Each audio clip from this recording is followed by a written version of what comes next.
Most people suck at creating an intriguing story for their product. Just throwing a bunch of things together and put it onto the market will not work. It's not a good idea to offer service. And I have this talent to look at the market and find a gap. The way I prepare the lessons for people to be learned and integrated is more like cinema.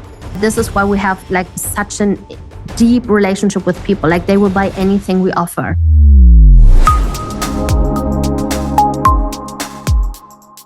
We met when I got an email from my friend James, and he was like, there's a creator that I want you to meet, and she has the craziest story ever.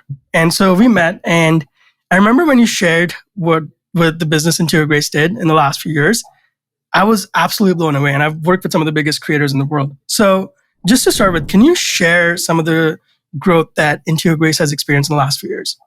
Yes, I would love to. So it was in 2020, something around that, when I generated on my own 1.5 million, summer 2020. I still remember. And I was super frustrated because I was hitting an income ceiling back then. And I decided to do something very unusual. So I came up with combining business and marketing strategies with metaphysics, with Chinese metaphysics. And I generated almost 4.5 million euro in 90 days in summer 2020 on top. So I consider that my big breakthrough because after that, my business wasn't ready. I didn't have a team. I was struggling so much. I was desperately looking for a customer support manager and so on. But we managed to get there. And in 2021, I founded Interior Grace, becoming a real company, creating a new entity. And in 2021, we generated 8 million, something around that, with, I think, 6,000 clients. On Instagram, back then we had 8,000 followers.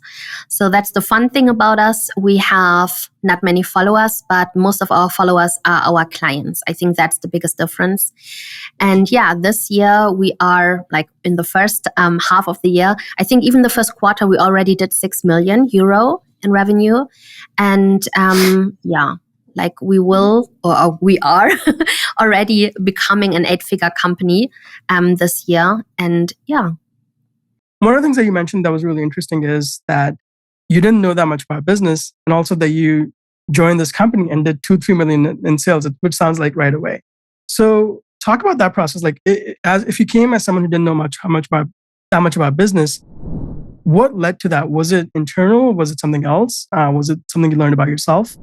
I think it was definitely something I learned about myself, because when I looked back at the company, how they were doing the things, it was very old school. It was very strategic, and some things I didn't like about it. So back then, I just started to think about in pictures. And this is something I developed early on in my childhood to try to explain things in pictures, because of my heritage, having a Filipino family and a German family, always being the mixed person whenever I was in Germany or whenever I was in the Philippines. I didn't speak the language back then. So I tried to explain myself in pictures. I was trying to paint them into the sand when we were at the beach, and somehow my brain got wired to pictures. And I think back then, in the early stages of my career, I was just using that ability to really create pictures in the heads of people. So my whole campaign was surrounded by the feeling of electricity. How can I transmit or translate the feeling of having electricity, the luxury of having electricity at your home? So that was the challenge, and I did it really good. Yeah. And how did you do that? Because what I'm thinking in my mind right now is electricity is just like a utility. It's just like the power grid, right? You pay for it, you get a certain meter. So how do you turn something that's like a utility like that into more of a picture and a story? So for example, I just thought about all of the emotional moments one person might have throughout the day. And I especially focused on families. So for example, I came up with a picture of a little child crying at night. I wasn't afraid of the darkness. And the mom being able to switch on like the tiny light we have as children, in order to not be afraid, like having like those little lights everywhere, just because we have electricity at home. So I focused on a campaign that was surrounded by safety, giving your child safety through electricity, or being able to dim down the light whenever you would have like a candlelight dinner with your beloved ones. So I was solely focusing on the moments, the special defining moments we have throughout the day in our private life. And I was just drawing so much attention to the fact that it wouldn't be possible if we wouldn't have electricity. So that all of the special memories were only possible because we have electricity. And that made all the difference. So it was just creating that story and connecting it to moments that we all experience. Yeah. And another thing that you mentioned was sort of this idea of like that you started in business and you had 100K in debt, right? So can you make that jump from the electric company to where you did in business before into Grace? Yes. When I started my company, I had a savings because I got kicked out from my last employee. Like it didn't end well for me and for them, but at least I got like a huge amount of money in order to leave the company, which was cool. It was 50K euro back then. And I was in my mid-20s and I thought, okay, I could buy a car, I could go and travel the world, or I could start my own business. And I thought, okay, what would be the worst thing that could happen? I could lose all of the money. And I was like, okay, let's do it. So I invested all of my money, like the first, I think 18 months only in learning. I think most people don't know. I didn't start it off right off the, I didn't jumpstart into business. I learned as much as I could about marketing, about storytelling, about techniques, why people buy. I was very into the behavior of selling things. That was so interesting for me. And after a while, I just started like the web design business as a side hustle in order to cover my expenses because I didn't know what I wanted to do, what kind of business it should be. And that's when it evolved into something else. And I started to collect debt back in 2017. It's been only 5 years. It's crazy to think about that. Back in 2017, I was more than 100K in debt because I got very sick. So my body was sending me clear signals I was ignoring. And I was just playing my role, being in my facade I built with my customers. And the truth was that I didn't like my customers back then. I was crying in the morning. I didn't want to work with them. I really hated the life I created. I got a lot of money for it, but that led to me not being able to fulfill some of the deliverables, or not finishing the web design, or like you name it. And it got worse and worse. Weeks went by and it got just to a very dark point where people were requesting to get the money back from me, or I was just so sick, like I felt dizzy. I would pass out on the street and I just couldn't work anymore. So my invoices were piling up. I didn't have revenue, but I had a lot of costs to cover. And 10 months later, I was 100K in debt.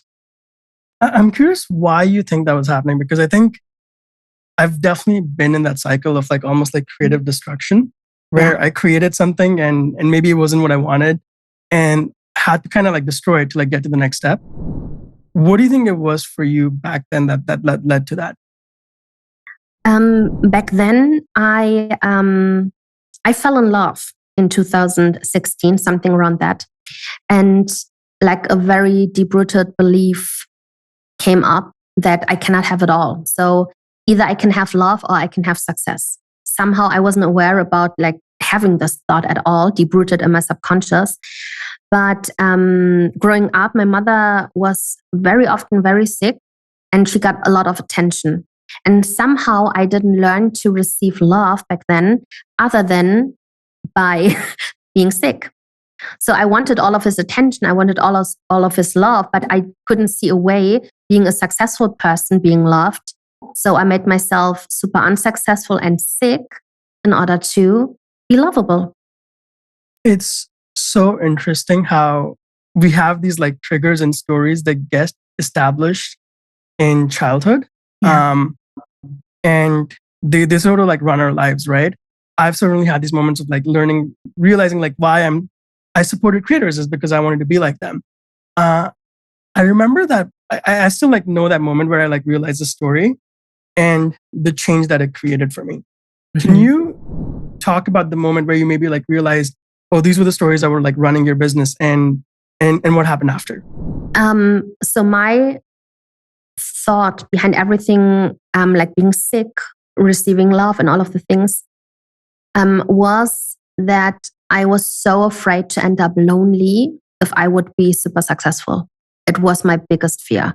It almost felt as if I would die immediately. If I would be super successful, have millions, like nobody would like me. I would be like a horrible person, like the typical things you somehow have linked to rich people, like really rich.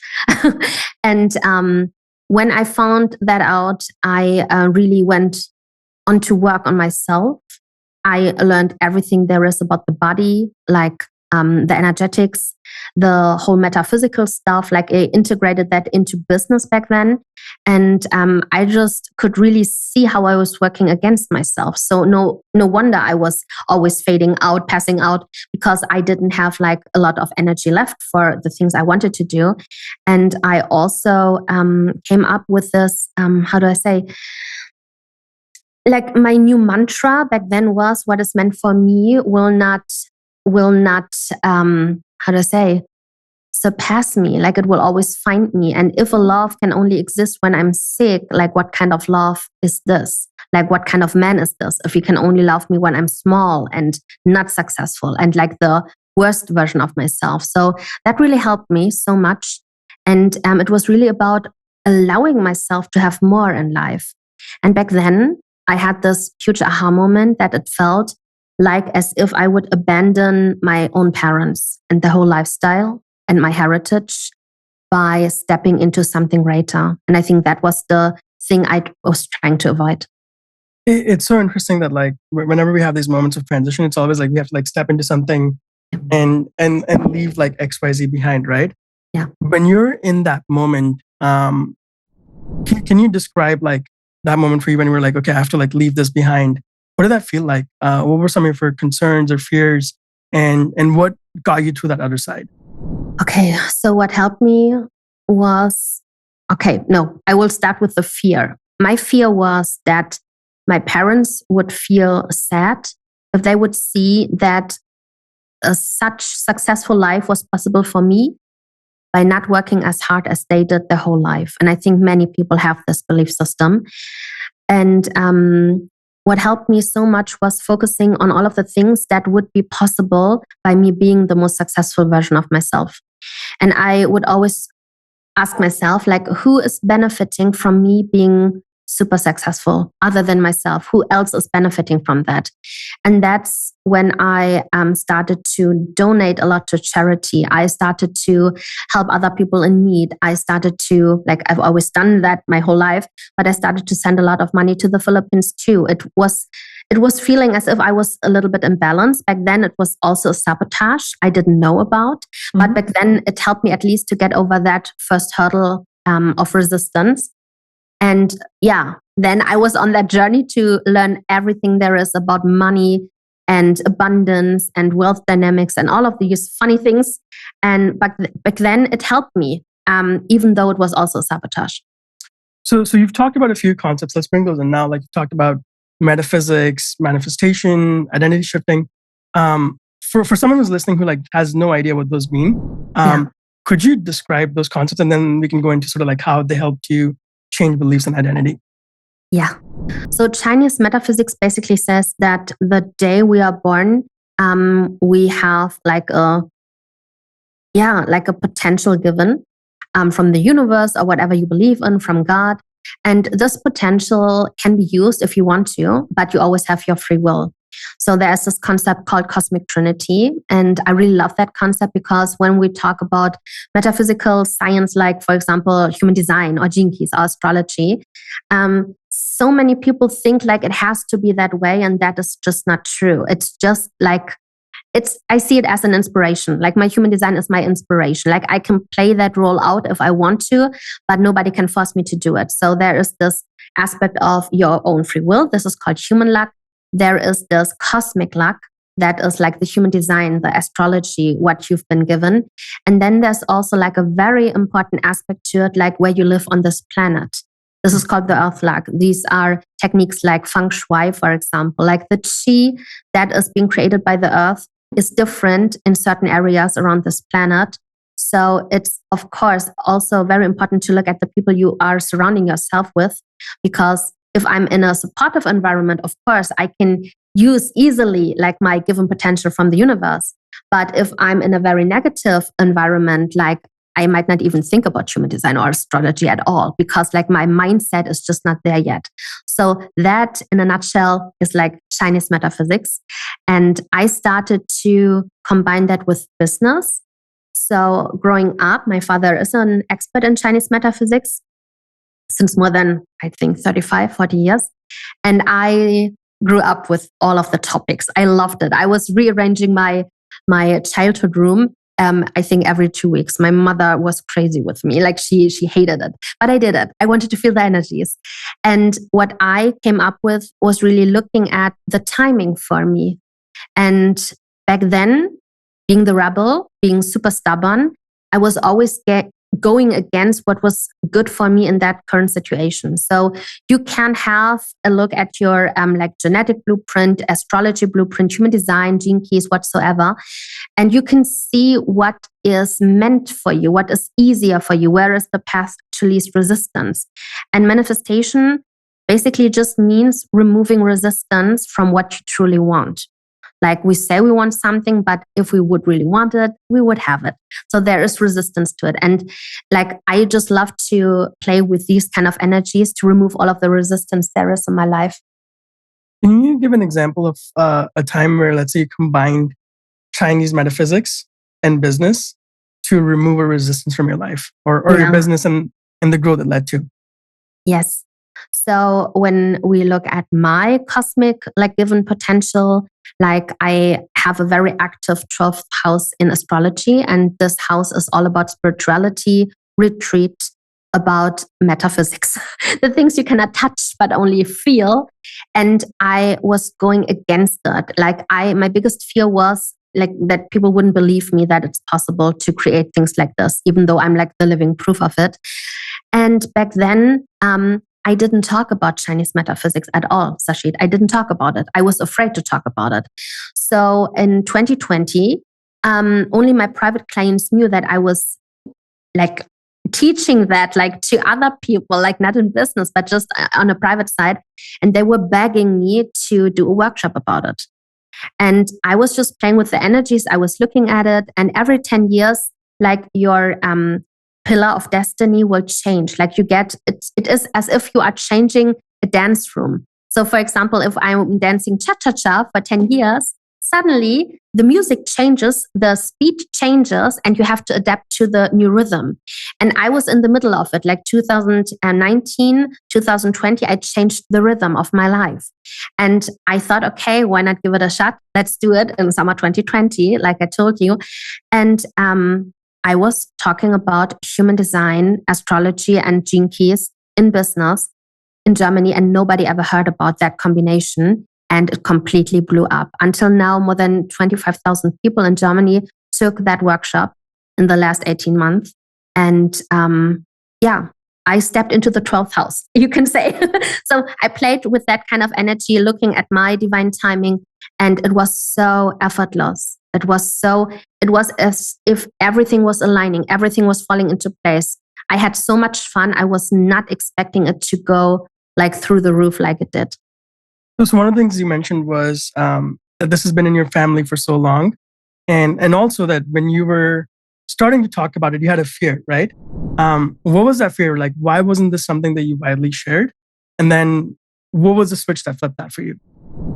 Because I am like a mixed ethnicity of German and Filipino, I always had like this behavior of trying to fit in. So I have certain traits I only play out when I'm in Germany. and I have certain traits developed, I only play out when I'm in the Philippines because it's cultural, like it's more accepted in either country. And talking about Chinese metaphysics felt so inappropriate to talk about in Germany, even though my father was so successful with it in the Philippines and Southeast Asia. But somehow that was my belief system. It felt dangerous to talk about it. It felt as if like now they have the reason to tell you why you are wrong to be here in Germany. So it was really a pure fear of being abandoned again by society. And maybe even trying not to relive the trauma of being like kicked out of school at age 16. I was really afraid to be kicked out of the Cool Kids Club of business owners 2-3 years ago. Well, you know what this reminds me of? Actually, there's a really great Pakistani actor, Riz Ahmed, who talks about this idea of like code switching, where let's say like he lives in England. At home, they would wear like the salwar kameez in Pakistan, and when he's going out, you're wearing jeans and stuff, and you're really like playing almost these two identities and code switching between them, right? Yeah. And I think part of that journey of like developing as a human is coming to an acceptance of that. Where you accept both your identities. I'm curious, like, was there a moment for you that happened, and what that led to? And also, if you think about that, like dichotomy of like creator and business person, going through that experience, like in your identity, did that help you accept like the creator business dichotomy also? Yes, there was this moment where I could see myself with different eyes because one of the participants said that it was easier for her to get that knowledge from me being a half Asian. And I never looked at it from that perspective. And simultaneously, we got a lot of feedback from the clients of my father, also telling him that it's easier for them to receive knowledge about feng shui and all of the things from him being an Asian. So it's even like an advantage, to be honest. And I grew up thinking it's a disadvantage to be like a little bit like, I look different. I don't look that European or German at all. And like, I don't have blonde hair like my mother or blue eyes or something like this. And I still don't look Filipino. So it's always like, where you're from, Alisha, where you're from. People are always guessing. So it was that moment in that workshop where I thought, oh my God, that's an advantage. There is a reason why I'm a mixed person. And like, I never saw that as something super beautiful until then. And that's when I really started to play with it. And now it's funny because now all of the Germans are doing metaphysics. Like I started a trend. Now I'm like, no, back then, like I was the origin in Germany, but it's fine. So I really started a trend, a huge trend in Germany. I remember when I moved to the US from India, I had similar experiences where like there were things that maybe we thought of or did in India that like you wouldn't talk about. And it's been so interesting now. Like I'll use like an example from like not business. When you think of like things like yoga or like turmeric lattes or golden milk, and it's blown up in the US, and it's really funny to watch because it's like, oh, as kids, when my mom would give it to me, I'd be like, no, I don't want this, right? And like it's become this like fad. But when you talk about like this idea of like turning something maybe which you thought is a weakness into a strength is so important because again, it goes to this idea of like identity and acceptance, right? Are there other examples of things like that where you thought something was a weakness and then you now look at it as a strength? Yes, I think my whole personality in general, like the whole concept about creating a facade with my first businesses, I was really afraid to truly be myself. Like I am very straightforward. I just tell it like it is. I don't like to sugarcoat anything, even though I'm a very humble and very respectful person. But like I have this tendency, like when I'm really in my flow, in my zone of genius, I just talk, I tell it like it is. And I did it a couple of times because I couldn't really hold myself back because I was so passionate about the topic. And people were freaking out because they loved that style so much about me, so much that it really became my signature. Like people were coming to me for that straight talk, for that tough love. And that was mind blowing to me because I was like, okay, you cannot be that way. You have to be like, I'm a very small person. I look more like cute. Like it's not like I enter the room and you're like, oh my God, the Greek goddess is here. I'm more like small. I'm cute. And now people would listen to me like it was really interesting to see that like I could be an authority to people. That was so weird. Like it didn't belong to my personality or my identity first. And now it's so ingrained in everything I do. There's actually another interesting thing that happens is if you're not what people look like when they expect authority, it actually magnifies your authority because there's this thing like dissonance in their head, right? Wait, like this person, I don't expect him to like be authoritative because of the way he looks, but like he's like running the show. So he must actually be like way better than what I expect because how is he doing that?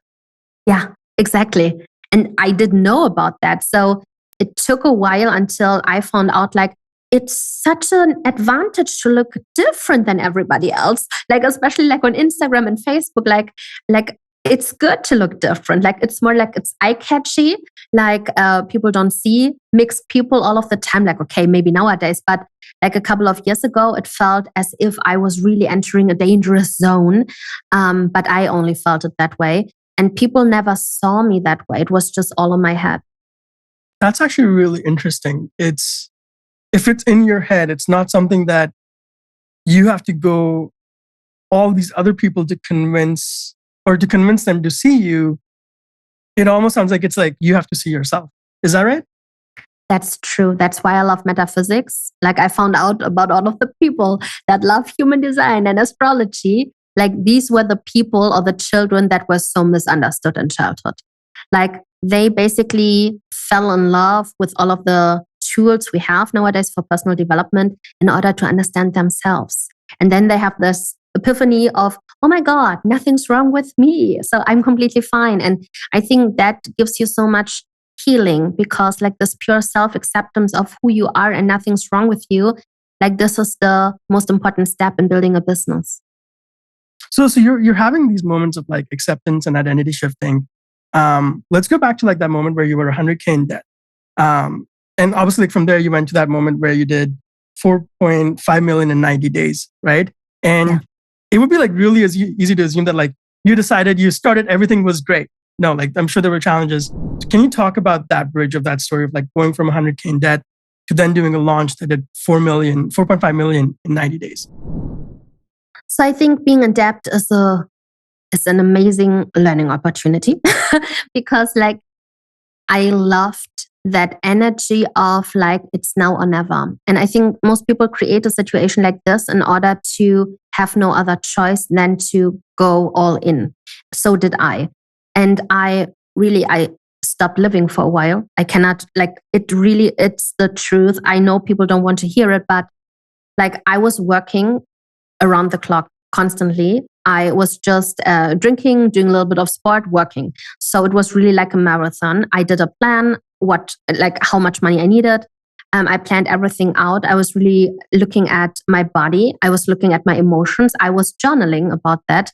So that was a huge shift for me to really become like how do I say? Like I was analyzing myself every day. And that was new. I never took track. Like I was not documenting anything I was doing. And this huge self-awareness was the one thing that changed everything because I could really tell if I was pushing myself in order to feel adrenaline or if I was doing something that was really a good idea. So I think there is a lot of failure happening in creating something you think you have to do rather than doing the right thing. So I learned that back then, being so many euros in debt. And the moment I really got things rolling, it only took 4 months and I generated 500K. So I was out of debt. Within 4 months, I created 500K. And it was just pure discipline, perseverance, and grit. Wait, so let's talk about that, right? Because when people hear like 0 to 500K in 4 months, what happened? Like, what did you do? I just thought to myself, like, it's not a good idea to offer service, like being a service provider at all. So I thought, okay, what kind of choices do you have? You could either offer group programs. And I have like this talent to look at the market and find a gap. Like, I don't know where this is coming from, but I can just do it. Like, I can look at businesses. I can always find the gap where you are missing out on so much money. We just fill the gap it flows. So I looked at the market and I was like, okay, so I'm really skilled in storytelling. And I thought, okay, why not do like a boot camp? So I just came up with this back then concept in 2018 of doing like a free group for a couple of days, 3 to 5. And I think I had like 200, 300 people in that for free. And then I just opened up like my storytelling boot camp. I think it was 3 or 4,000 euro per week. I don't remember. It's been such a long time. Mhm. But then like I think I had 50 people signing up for that based out of 300. That was a good conversion. And because that went so good, I just did it over and over again every week. I just continued to do so. So that generated a lot of money. And the funny thing is, after the bootcamp, the people wanted more. So because I knew what I was doing with the storytelling, I then could open up like a 90-day coaching container for like a more elite group coaching. And then I sold them into that.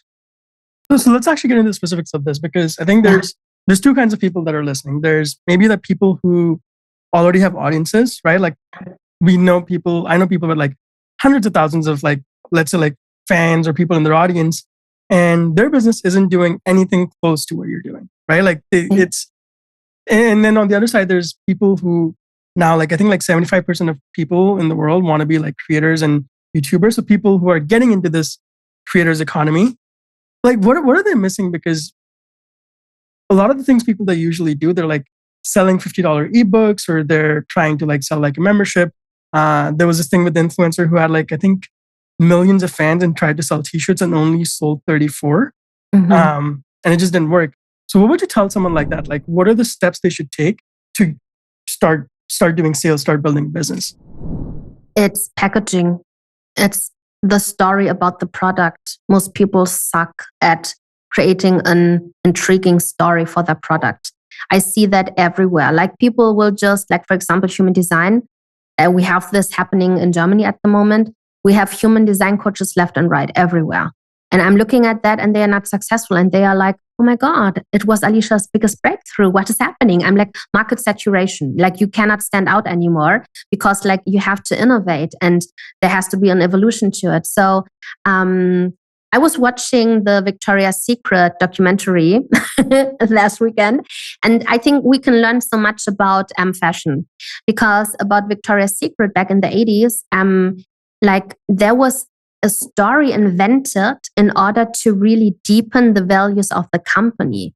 Back then, they came up with this idea of Victoria being like from Great Britain, having a French mother, and all of the things. And I'm like, why don't business owners, like, why don't you create like a true story about yourself? Because they don't know what's outstanding about themselves. But like, we need this connection between you and the product. Like just throwing a bunch of things together and put it onto the market will not work. So what I was always really good at was creating relevancy and intimacy at the same time. Like you have to be relevant and super intimate with a small audience. That's why I don't have a lot of followers, but like I have super long, deep relationships with them. So let's maybe, because I want to like actually, in a sense, like get inside your head on like how you create this for like a random product. So if you want, we can take like a random product, and I'd love to like hear you walk through how you do that in your head. How does that sound? Okay.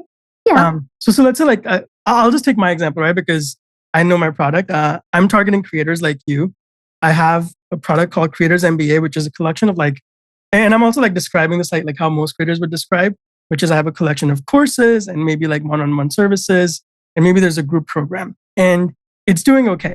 So how would you take something like that, build a story, and like really set it up for like the kind of growth that you've experienced?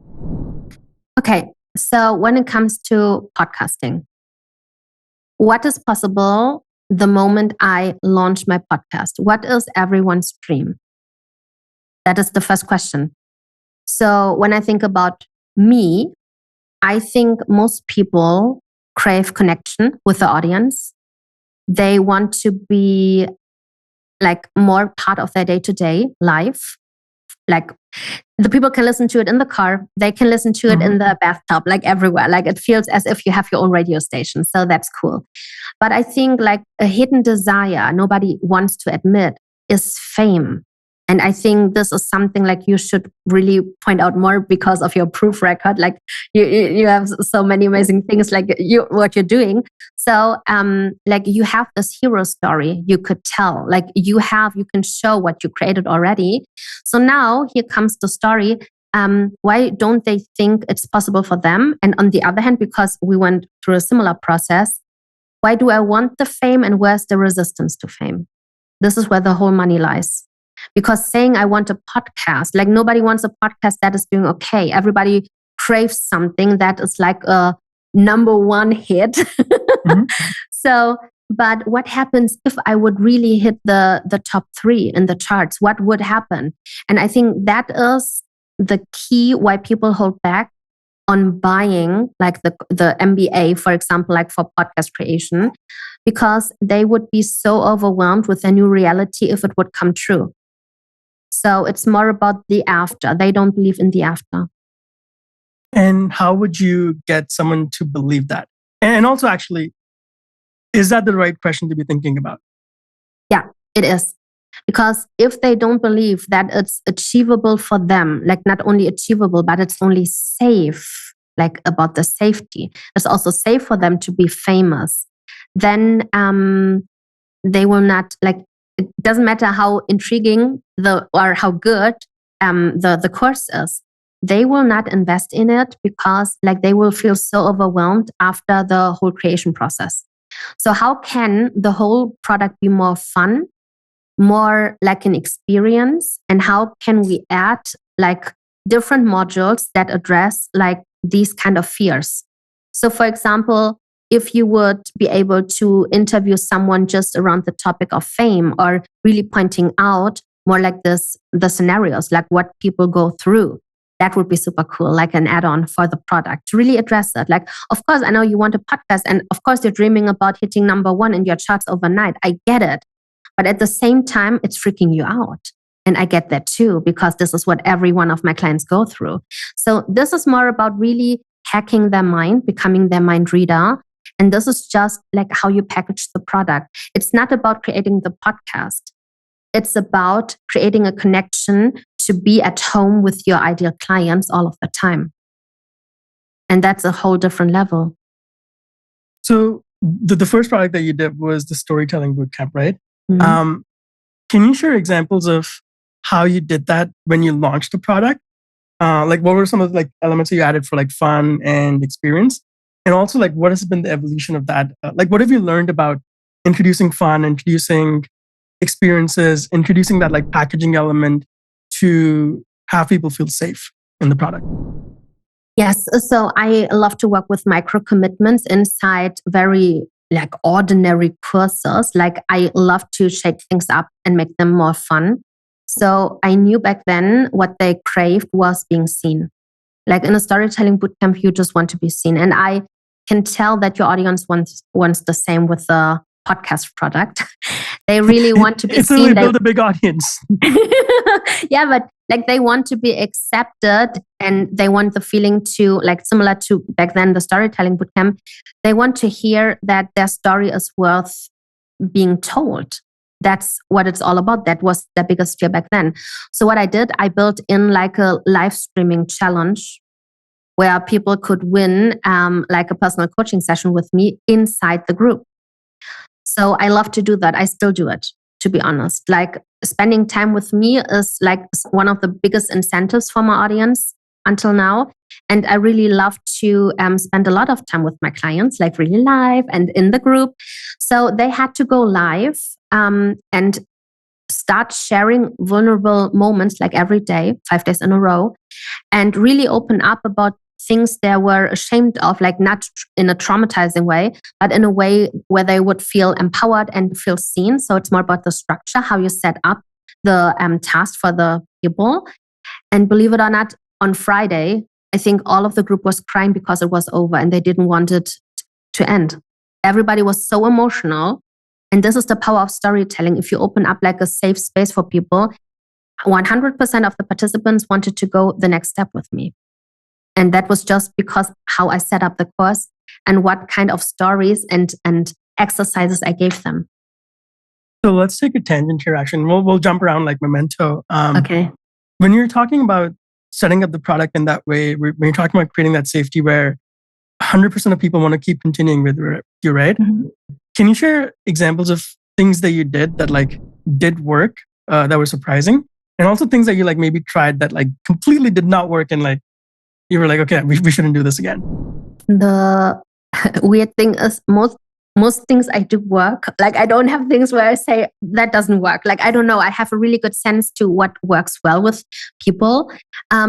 So what I found out is that most people want to be seen, but at the same time they are so afraid of hitting the live streaming button and being online without one single viewer. So what I did, what was super time consuming but paid off big time, I didn't work on anything else than this boot camp the whole week. I was watching every live stream from them, every. And even though there were like multiple participants and like, I think like 80 videos per day, I watched every single video. I interacted with everyone. I gave everyone feedback for their video, just applauding them for showing up, sharing their story. Super time consuming, but that was like the best investment like anyone could do at that point, because of course I wanted to grow the company. And I think most of the time people don't invest into the things that really matter. And the more you can invest into these moments of, oh my God, Alisha sees me, the better for the relationship of the client long term. What you did really well there is you took the need that your students had, which was being seen, and you turn that into like something in the product, right? I actually interviewed James, who you also know, and we had an interesting discussion where if you look at like most course creators, they spend like 80% of their time on marketing and like 20% on like product. And it's just like the products aren't really good. And I know just from the research like we've done working together into Grace that people in your community and audience love your product. I remember like one of the questions we asked was, why did you buy the product? I think like 50% was because of Alisha. So besides this, I'm curious, like what are other things that you did in terms of product that really like keep people coming back, that keep people referring, going to other products and all of that? Like if you had to start Alisha School of Product Development, what would be other like things in there? I think everyone has to develop their own style of teaching. I think most people are not good teachers, to be honest. And like knowing something, like having like this extensive wisdom about a certain topic doesn't make you a good teacher. And I think what I'm really good at is taking complex situations and making them super simple, because the people don't want to feel stupid. So I mastered that level of teaching. Nobody ever feels stupid. It's quite the opposite. I use like a psychological effect here, because people are so in love with my products that they will not talk about being my customer because they want to keep me as their secret weapon. So this is not, of course, it's not good for organic growth. That's maybe why we only have a small audience. But this is why we have like such an deep relationship with people. Like they will buy anything we offer. Like I think one client might spend up to 30K within 2 years in our company, which is unheard of.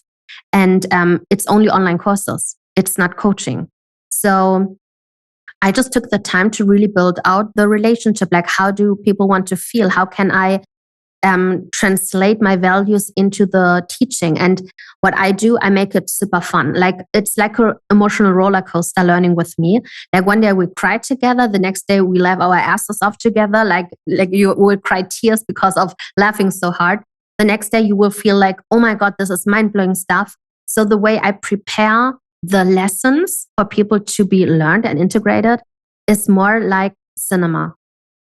Hey, can you give an example maybe of like a let's say like someone starts a course. I actually looked at some of your courses.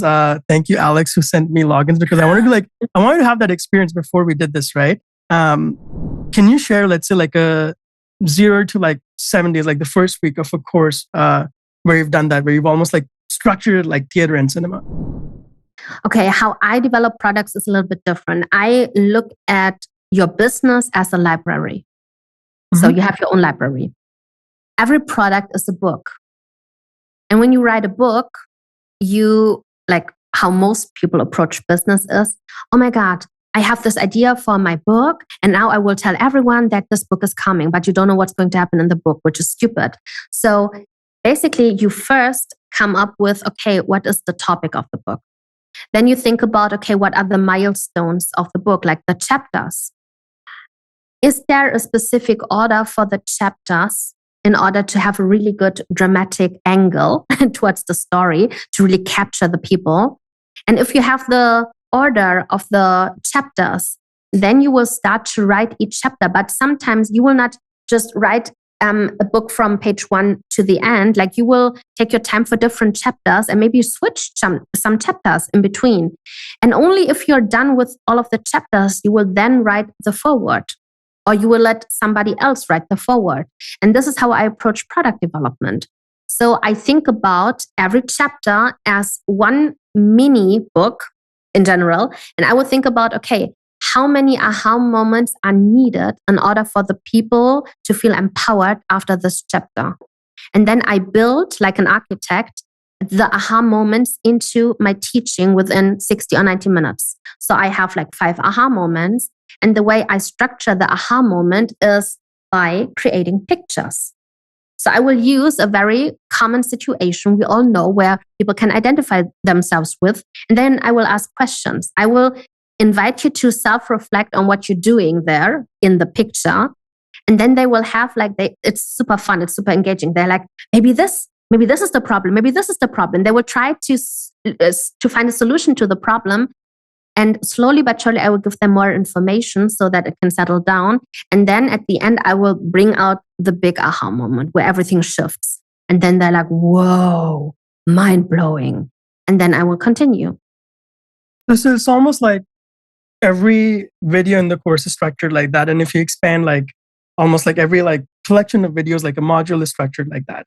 Yeah. And then if you expand that, like modules, which is or courses, which is a collection of modules, is structured like that, and that floats up to like a library. Does that sound right?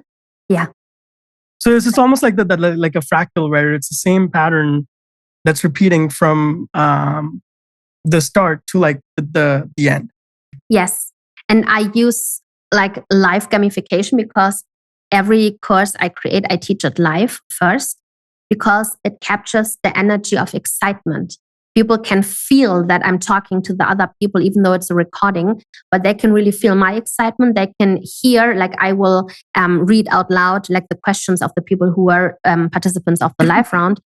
And the cool thing about that is like they will get my attention, they will get my recognition the moment they solve the problem. So this is something that's super cool in gamification or like in the behavior of people, why some people will not commit to finish a product. So if you can capture that essence through live teaching and then make a product out of that, that is the secret. What's so interesting about what you said is like, this is something I've identified in like almost all of the top performers I know, which is just this like, it's this core ability, like you don't know where it's come from, maybe, or maybe you do, of being able to identify patterns. And usually like the identification happens in some world outside and you bring it into your business, right? So I'll ask you 2 questions. You can choose or you can answer both. This pattern that you're talking about, which is like this idea of like bringing theater to the courses. I'm curious, like, is that something you knew from when you were younger, or like, how did you learn this? And the second question is, what are these patterns that like maybe you discovered from outside that you've put in your business that leads to growth? Okay, so the first question or the answer to it is that when we look at movies, like how come we can somehow summarize certain aspects of our favorite movies, like complete dialogues? We know how to do it. We know what's happening. We know all of the people inside that movie, like in that story, we can remember. So I just use that to my advantage when I'm teaching. So I will come up with a story for the problem. And I will just break it down into like this feeling of being part of a movie, being part of a story. And this is how I activate more like this childish curiosity within them so that their guards are going down. Like if you're in your childish, very playful energy, like you are not that, oh my God, what is she talking about? Like it's not that skepticism that is coming your way sometimes when you try to teach something. So I have a lot of advantages when I use that. And the moment people relax and laugh about themselves is the moment they open up to new possibilities. So this is just what I'm using over and over again. That's why people are madly in love with our products. They love how they feel when consuming our products. So this is the secret.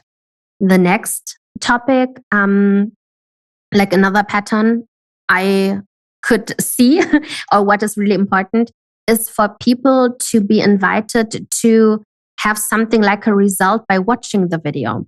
So what I typically see is happening is like you have a video where you talk about basically what's going on in the workbook, and then people can download a workbook and then do the exercises on their own. This is not very innovative. And this is not like how people should learn, especially not entrepreneurs. So what they should do, or what you could develop for them, what we do, is having like mini breaks in between where they have to do the exercise now in order to keep up with the training, because then the next layer is coming, So I just have like 5 minutes in between of every live stream. And I say, okay, now do this exercise. Otherwise you cannot follow the next one. So this is like the micro commitment level. And they are super proud because the moment the live stops, they have done their module. They don't have to sit down and fill out a workbook. They are done. It's almost you've created this distributed classroom where instead of people just watching lectures and not completing the course, right? Like most courses have a 3% completion rate.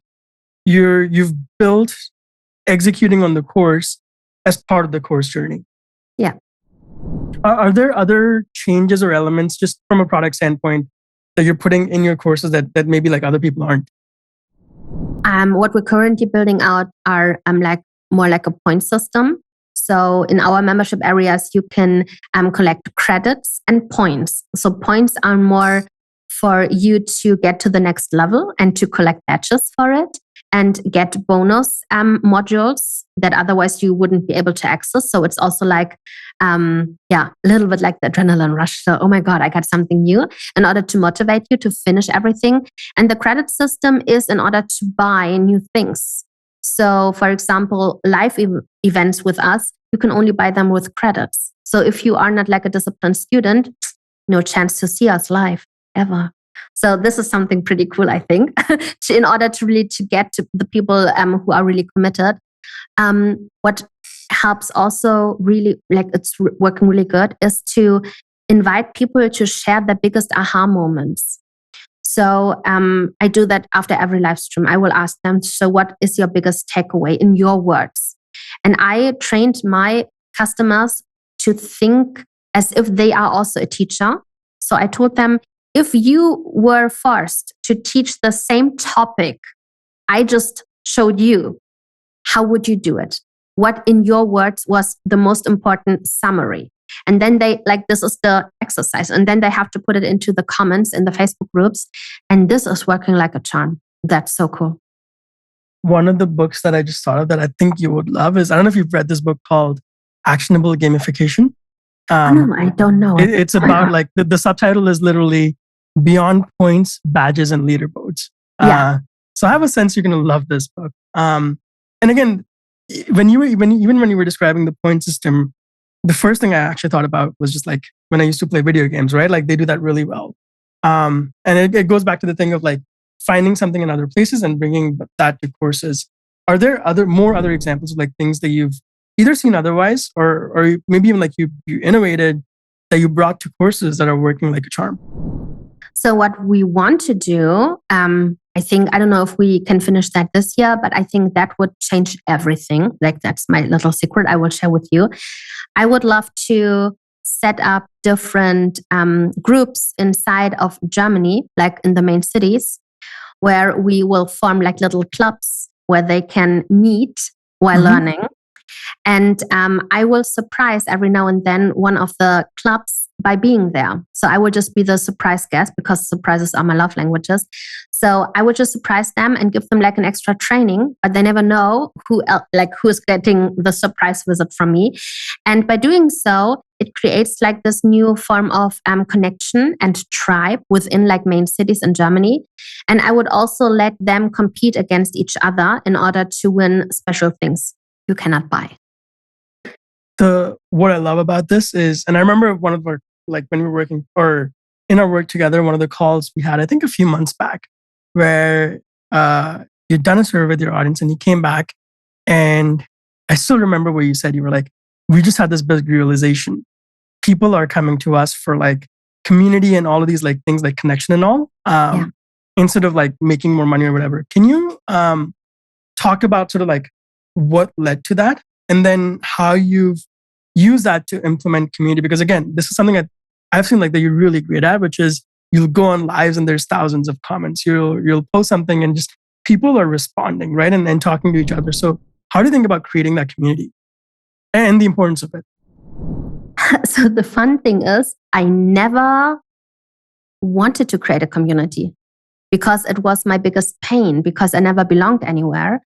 And I think by learning throughout the years to really let my guard down and to talk about the things that truly matter to me, I somehow created that space for all of the people who don't fit in. So, of course, all of the entrepreneurs, all of the rebels, all of the trailblazers somehow find their way to me. And I think by openly talking about not belonging anywhere, questioning everything, I created a safe space for people to really connect with each other. Like, the biggest compliment we get over and over again, people love being part of our groups. They love it. They are telling us like there is no other group that is so loving and so energetic and so really connected. We have so many friendships that have been formed through our group programs or online courses. It's insane. I sometimes get pictures from people meeting each other and say, oh, we are meeting like Alisha fan club. And I'm like, that is ridiculous. Like there's a mini fan club from me in Berlin. Like I didn't know. And then they will send me pictures. So that was never the plan. And I think the biggest thing you have to keep in mind is if you want to create a community, you will not be part of the community as the leader. I think that is like also maybe the most painful thing about it. You can bring people together based on your values and your mission in life, but you will never really belong to that community. You will be the leader. You will be the container that holds everything together and who has the vision for them. And I think I'm still learning to navigate that for me better, like from a personal perspective. But what led to having such a community? I think just me being so brave to really show who I am. I think that's the only secret. People really can tell that I am really me online. Like the way I talk to you is the way I talk to the clients, is the way I talk to my friends. Like there's no separation. I'm just more childish when I'm really in private. So I'm really childish. And I think because I'm such a relaxed person, very humble, and not someone where you would say, oh my God, that's of course a millionaire. Like never you would think about that when you look at me. But I think that is what's so charming about me. I think because I feel very natural, like more like a girl next door to them, and yet someone they look up to. And I think that is like the balance you have to keep in mind. It cannot be something where you feel out of reach and super unrelatable. I think it's important to have like this balance with your community.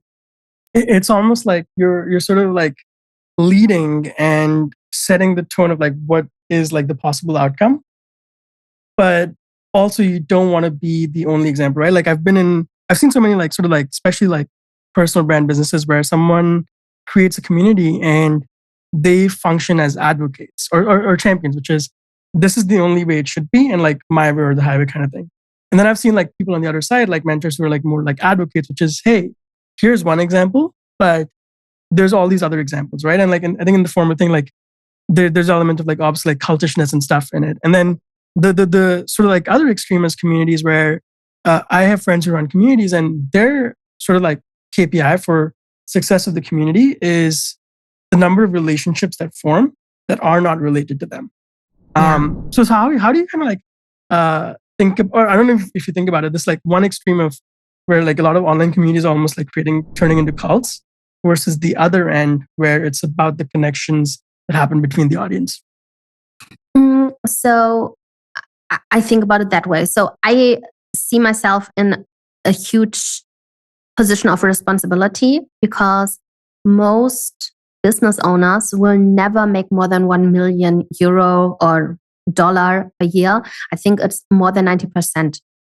And I think what's so difficult about that is that most people who are not even at 1 million or above already try to teach people how to do business. And that is like so toxic.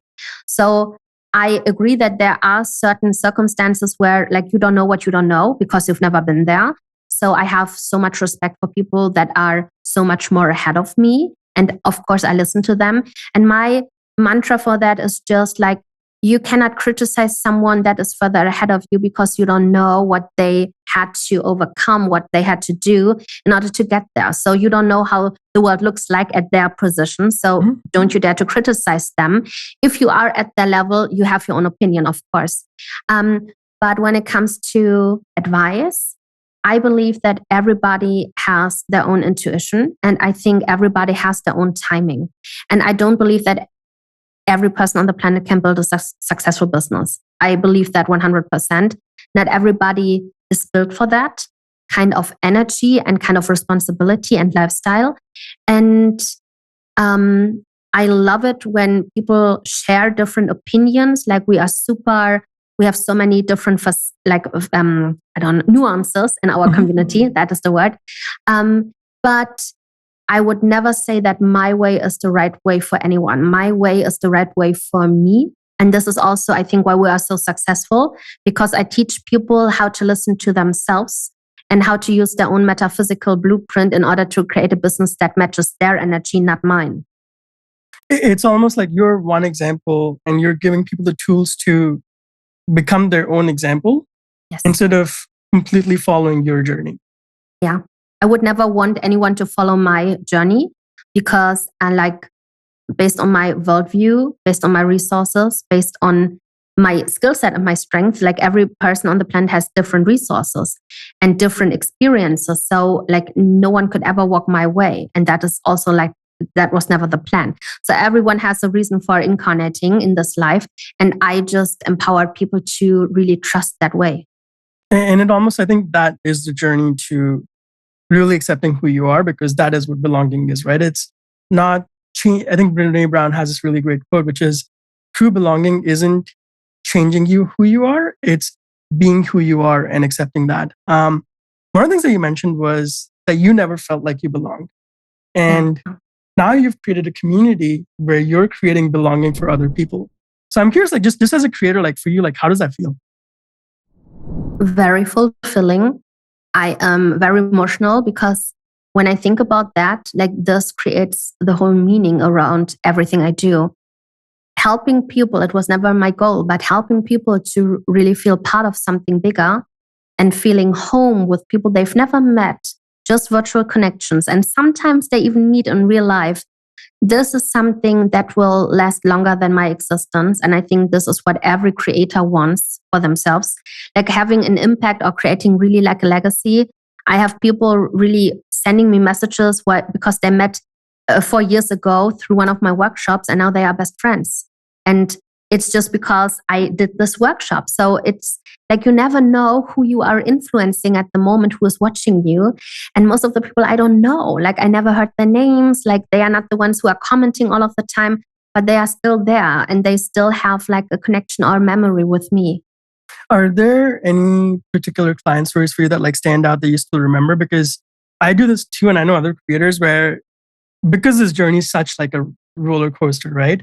There are times when maybe like things aren't working out, and I like looking at testimonials or stories just to remind myself like why I'm doing this. So for you, like either like are there other stories that like stand out, or are there things you do to like really just like make sure that's you don't forget that? To be honest, I have still difficulties with receiving compliments for my work. It's really hard for me to look at testimonials. We have hundreds, I think even thousands of videos from super happy clients, but I cannot look at them because it makes me feel like an imposter. Don't ask me why, but it's still the way. It's still like that. Like someone from the team has to look through all of the testimonials because I have like these cringe moments. I'm like, you're talking about me? Like, no, like it's really still difficult for me. So I don't have like these huge track record of people or one-on-one clients because I stopped working with one-on-one clients like 3 years ago. I only do group settings at the moment. So I don't have like this particular person. There's some people that stand out like in my current programs who I really love and who I really admire for what they do. And I know like why it's working for them because like it's like exactly the client I had in mind when I created that.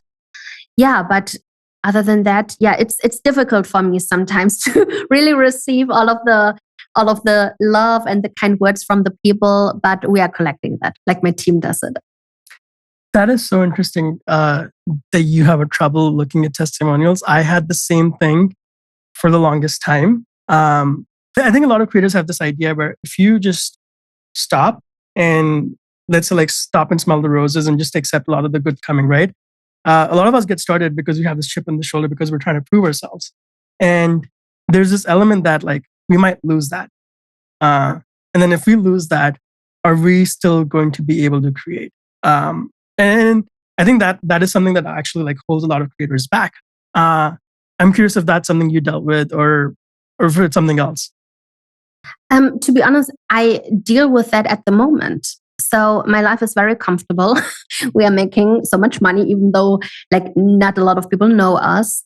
And it's a little bit like, again, my fear of fame. Like that's also why we had a little bit like a longer project going on with my podcast. But like to me, I have to remind myself that like this calling and what I want to create in this world is so much bigger than just money. And then it really helps me to focus on changing people's lives rather than to think in revenue streams or money. Because to me, I hope this doesn't sound so arrogant right now, but like money doesn't excite me at all. Like not at all. Like if someone would say, Alisha, let's try to do like an 8-figure launch. I'm like, okay, it's only mathematics. Like, of course, let's do it. So it's not exciting to me. It's more like, okay, I did so many amazing things when it comes to creating so much money in a short time period that this is nothing that I crave at the moment. It's more like, how can I make sure that my product really makes a difference? I'm more into the evolution right now of the business side. And I think the biggest trap for creators who are successful is that you think you have to double or like accelerate your growth. Like you have to always be the one who delivers more and to create the next outstanding thing. And like, oh my God, now she did 25 million in 2 seconds. Like, you know, like this pressure, but it's only you who is putting like that pressure on. And like, I think we have to be very aware about that trap of adrenaline rush. So I'm just taking it slow this year. The other pattern I've sort of like identified in this journey is for a lot of creators, I call this like from chase to craft, where when you're starting out, whether it's like followers, whether it's money, it's always about the chase, right? You want to make 100K or 500K, then it's 1 million, then 5, 10. And what's interesting is like, I think 99% of the creators I've talked to, as soon as they hit that milestone, you might think, okay, like they're done, they're happy. No, it's like, it is. And then I think some of the best ones, it's like within a day, it's like, okay, I made 100K, 500K is next, right? And it's just like, you're going up those levels, but at some point you realize it's more about the craft. It's more about like where you're building. Does that resonate with you at all? This idea of like going from the chase to the craft? Yes, it does. And I think most of the time, entrepreneurs who are super successful are running away from a life area that they don't want to look at. So it's more like business is also like our favorite distraction from things that are also important. So I can at least speak for myself and completely resonate with that. And so, okay, so let's go back to your story. So we were at where you'd done this launch and you made 500K in a few months. Yeah. Let's continue the story from there. And maybe in terms of some of the things that we've talked about, the chase to the craft or looking at the personal thing, through that lens, what happens next? Okay, so that was 2018. I was out of debt. And what happened is I kept on running because I felt so unsafe. And the moment I saw that I could create money so fast, like that was fun for me. That was like, oh my God, how did I do it? I was really like impressed by myself. And I just continue at lightning speed to create more and more and more. I was really not in a hustle energy, but in a really heavy creator energy. I just wanted to create so many things. I had so many ideas. And the moment I found out how to sell really people into certain kind of programs, I just started to create bigger group programs. So starting out with, I don't know, like maybe 30 people in one group, I expanded that to 50. Then suddenly I had 60 people in a group setting for, I don't know, 2,000 or 3,000 euro each time for 4 weeks. And that continued to go on, I think, until 2019, the end of 2019. And that's how I generated my first million by the end of 2019, which was mind-blowing to me. How many customers was that? Because I really want to underscore this point. How many customers were that? Was that like led to your first million and others? I think for my first million, like not even 1,000 customers. And what was the price point? It was varying. Like I think my most expensive thing was like 6,000 euro. But I think like because I offered it multiple times, like I never had one day off. I was just group program, next group program. Mm-hmm. So like many of my clients bought multiple different kind of group coaching settings. So I did like the typical trap, like every coach does. I used a small amount of clients over and over again. So I really like, it wasn't my intention, but I was just creating for a small audience. I wasn't attracting new people. I was just trying to satisfy like the 1,000 people who knew me. Mm-hmm. I was focusing on the concept of 1,000 true fans. I was just wanting to spoil them, but I wasn't really connected to myself back then. So that's why like sometimes they bought 3 different group coaching settings for 6K each. So 18K in total. I don't know, was depending on what kind of thing I was offering because it was all over the place. I was offering it all in 2019, everything. And again, this is so important to understand from like a creator business, which is your first million is always going to be messy, right? I think one decision that you made that I just really, I admire it that you made it. And I always tell creators to do this, which is you started with a higher price point. You're selling courses at 6,000 instead of selling an ebook for like maybe 50. Do you remember like what led to you making that decision? Because most creators go the other way. They go like selling lower price products. For me, like I think I never had a problem with that because like it was obvious, it was mathematic. I could look at okay, I think my fear of people played into that. So I was just calculating how much people I needed. And I was like, oh my God, that's too many people. And I was just raising the price in order to be comfortable with the amount of people in my group program, to be honest. I was afraid of people. Like I'm super introverted, but like I didn't want too many people around me. It's still a problem, like in real life, too many people, it's a no-no for me. And I think somehow that's why I was just calculating backwards. I was like, no, I will not have 100 people in my group, so I will just raise the price. That was my mindset back then. I am not at all surprised. It's so funny that like we both had these similar things because I had the same thing, right? Which is like, I didn't want to be, I think at that point in my life, like seen by a lot of people. Yeah. But I wanted my work to be seen by a lot of people. So my hack to that was finding people, Tim Ferriss, Seth Godin, all of these people with massive audiences, because I knew, like, I was like, and I always remember this, writing this down, which is everything I do will have exponential impact. Because if I come up with one strategy that gets implemented on 2 clients that each have like millions of people in their audience, then that thing reaches millions of people, right? Yeah. Or do you have other examples of like things like that where like maybe like you thought of it as a weakness or an insecurity where you're like, I don't want to deal with people. Since I did this, like that turned into really amazing business decisions. Yeah, I think like also my fear of people led to me having such a small audience because like, believe it or not, I would always delete my social media following. Like the moment I had like a couple of thousand people following me, I would play the rebel, break the rules. I'm like, okay, let's delete it, start from scratch. I will be your case study. I will show you what we can do in 90 days. So I was trying to sell my journey, my fear covered, as something like people could benefit from, even though it was my sabotaging behavior to start over and over and over again. But it ended up being something I learned so much from, because in total, I at least started 50 businesses the last 5 years over and over again, always with a different client profile in mind. And that's why I could perfect or excel at my skill set. Yeah. And this is, you're not just making the same improvements in your business. You have one business that's gone from 0 to 500,000 to 1 million. And while that's happening, you're also starting other businesses. I'm curious what led to that? Or it was just like this idea of like, you just wanted to create 0 to 1 again and again?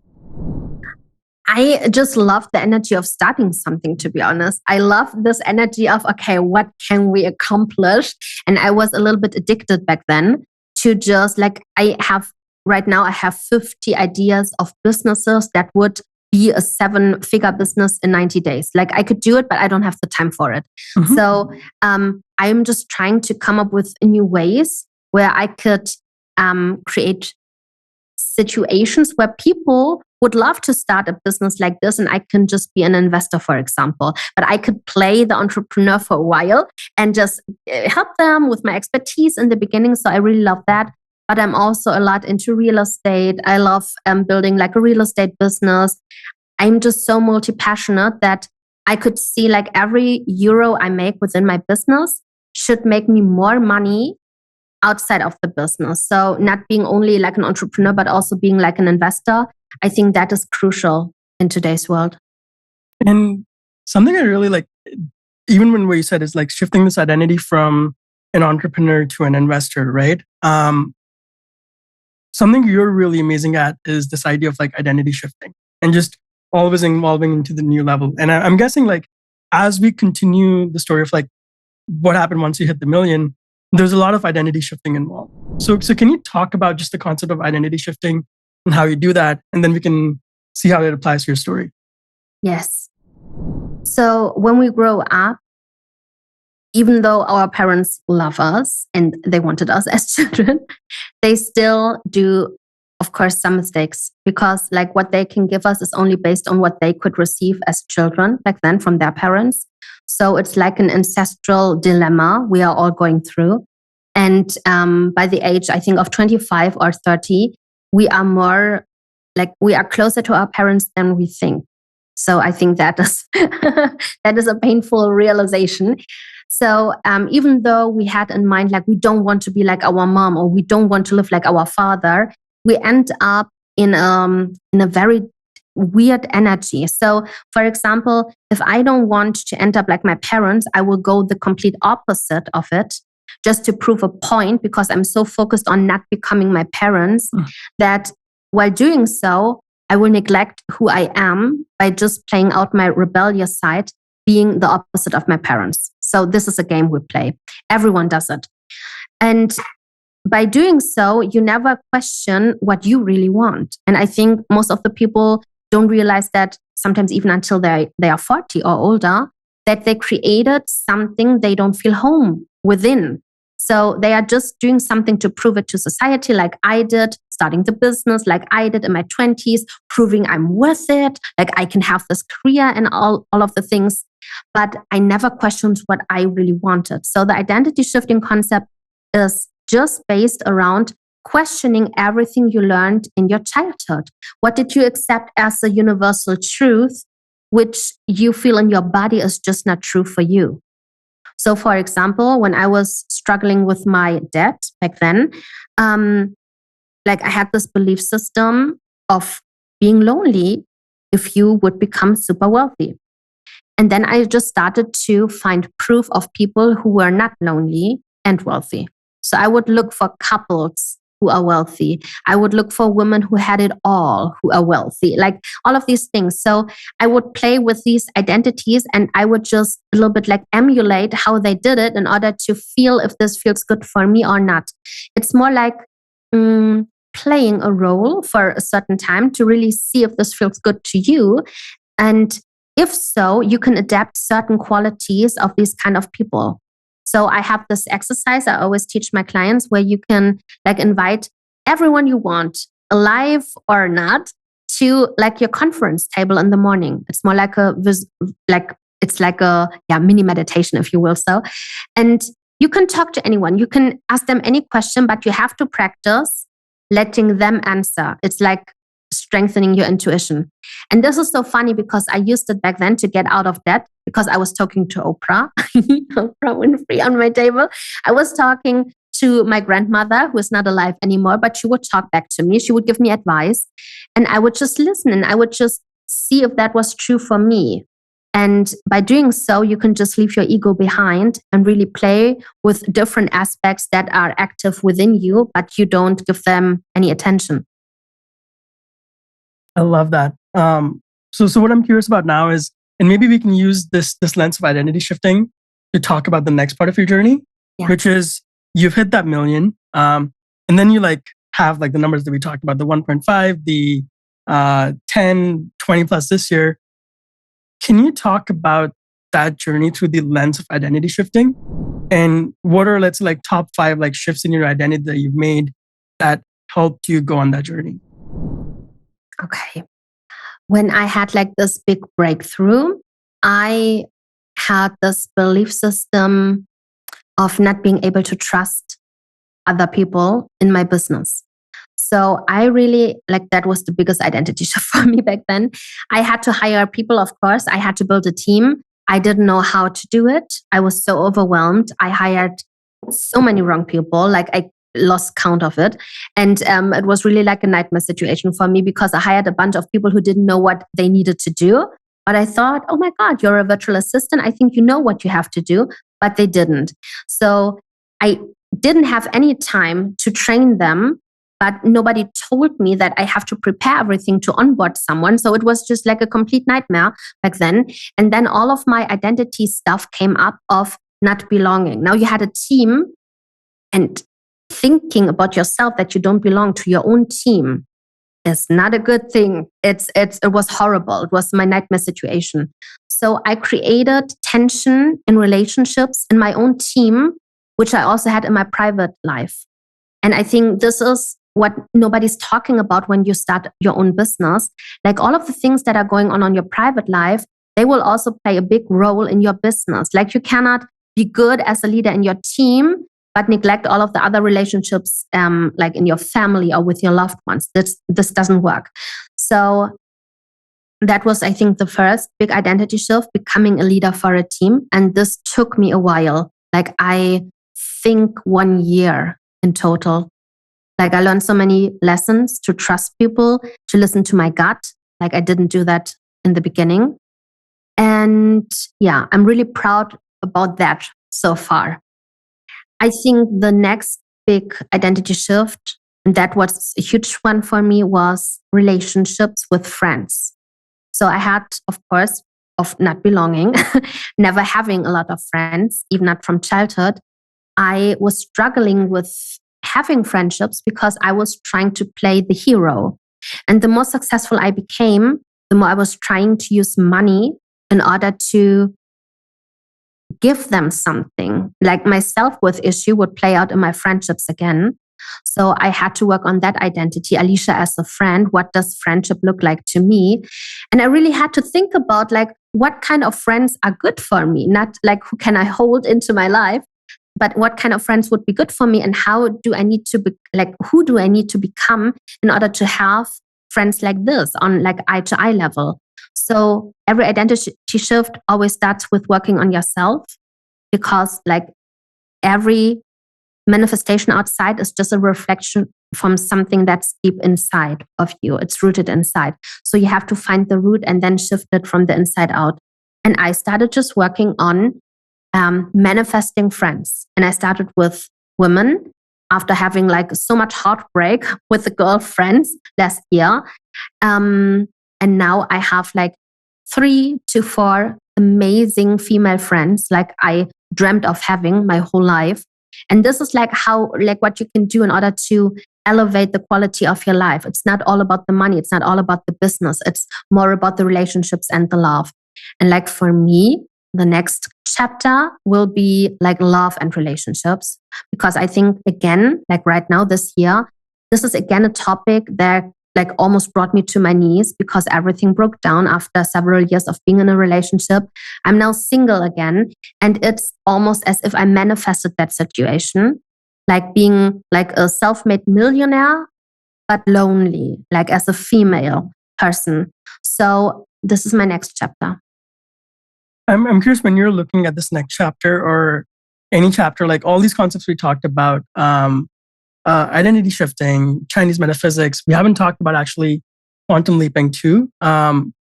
Taking all of these concepts, like, can you walk us tactically through how you apply it to jump to that next level for yourself, or the next level version of yourself? So how I do it is I really sit down. I really drop into what is currently going on, and I make a list of resistance, like I talked about or explained earlier. The whole reason why things will not show up like you want them, but they are not coming your way, is just because of resistance. So you have to be super honest about like what is really going on, what you don't want to see, and what is not working for you. So most of the time, I think many people are lying when it comes to friendships, relationships, or family, and are afraid to just bet on themselves. So I made a list of things I have resistance to. And I found out about myself that I am very resistant to creating real intimacy in a relationship. So having a relationship that was more working, how do I say, like a friendship over the years, because I was so focused on business, was beneficial for me because I had my excuse. I was working on my business, everybody was so proud of me, but it also helped me creating distance in that relationship to stay safe. And like, I could clearly see, like, to be honest, I'm super afraid of having a partner on my side that is challenging, that is super smart, that is inviting me to grow with him. That is something I'm afraid of yet. And the way you quantum leap is to tackle immediately what you just found out. So I made a plan. I will self-isolate myself for 6 months. Yes, I will do. I planned everything out. I will move to a different town for 6 months, because this also helps to readjust everything that is going on with your nervous system and not being available to everything that is going on in your private life. And I will just focus on healing that part within myself that thinks I'm not lovable. It's really interesting that you like talked about like removing that resistance as like part of the growth, because I remember actually interviewed like a coach for like poker players, and he said something really interesting. He said that like at the highest levels of performance, it's actually not about addition, it's more about subtraction, like removing things to get to that next level, right? So the thing I was actually going to ask you is like, as you're going from like 1 million a year or whatever, that 1 million to like now what you're doing, the question I was going to ask you before is like, what are the things you added to get to that point? But let's actually invert that question. For that growth, what are the things that you removed that led to that growth? So what I let go of was comparison. That was a huge one. I was always looking what's going on in the market, because I can find like gaps where you can make a lot of money. But even though that's a talent of mine, it doesn't mean that it's the right thing for me to do.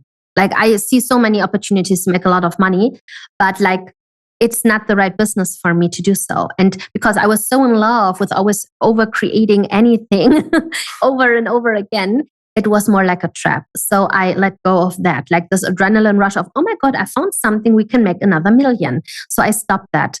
And I became very honest about the quality. Like, if you want to scale something, you have to simplify and you have to focus on the things that are working. So I took a look at all of the products I created, and I was so honest with every product. And for example, I deleted some of them. I just took them off the market because they were not representing the quality and the energy I wanted people to feel when they would think of me. So that was really brave, because they were also generating money.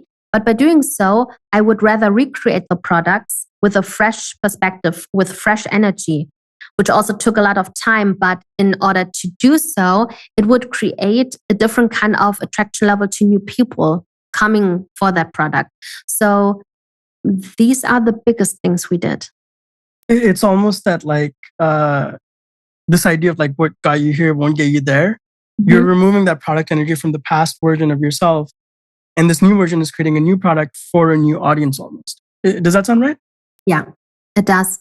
It's more like business to me. It's like I always explain business as having your own planet. Like your planet is like your business topic, for example, business.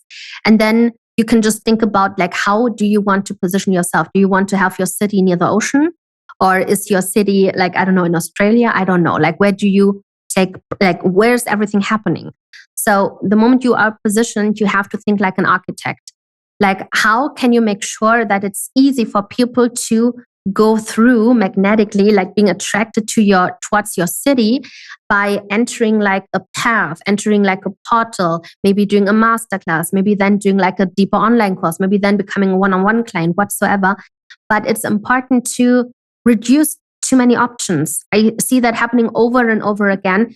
People are being bombarded with choices, and then people get tired of making a decision. Like, I want you to tell me what is the right next step for me to take, and not like you could do this, and you could also do this. Like in that moment, like your conversion goes down, like immediately.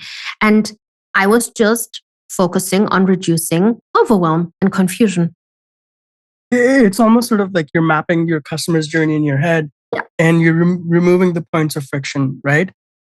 So this question, again, the intent of this question is to learn, and also the surprise like is deliberate in the way I ask it, which is whenever I share your story with other people, right? It's like 10,000 followers or less, and 10 million plus business, and like I think a lot of people will find that unbelievable because it's just like you don't see that with what people are doing online and social media.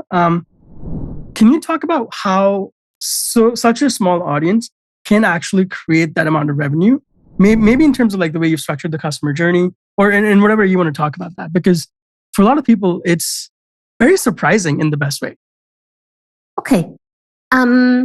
So what I found out about my customer, speaking also like from a metaphysical perspective, I attract a lot of people coming in to my world in a Sagittarius kind of energy. Sagittarius is in astrology more like the explorer. It's more like an adventure. So these kind of energy, like I don't know why, but like I open this kind of energy for people when they find me. It's like, oh my God, I'm exploring a new world. Like this is their style. Like they see me, so many adventures. So I play with that. And how I do it is very simple. I just came up with opening up like an all access pass to everything I create, because creating so many products and masterclasses and workshops is my biggest strength. So I'm not a person who only works 2 hours a day. I work a lot. Like just to be super transparent about that, because like people are getting mixed signals about that. I work a lot and I love it. And I love to create products. I love to create experiences for people. So since I knew that I would create so many things, I like my whole product suite cost about like 45,000 euro in total. If you would buy everything individually, without coaching, it's only online courses. And I offered that for, I think 20K, 21K. And at the moment we have 360, 380 people who bought that. And I'm just scaling that to 1,000 participants each year. And the moment you are done with, like, I call it the year of deep alchemy, in short, Yoda. I don't know if that's trademark, but I just call it Yoda. Like that's the archetype for the clients. And the moment they are done with their year of deep alchemy, they can just become an alumni for a reduced membership. It's like a high class membership, to be honest, in a super high ticket kind of range, but people don't perceive it that way. They just love it to be committed to experience my growth over a year or even longer. So right now, like out of the 360 or 380 Yodas, I already have requests for people asking me to have like a Yoda for life price. They want to stay forever. And I think it's just how we teach. I think it's how we create products. It's how we interact with the customers.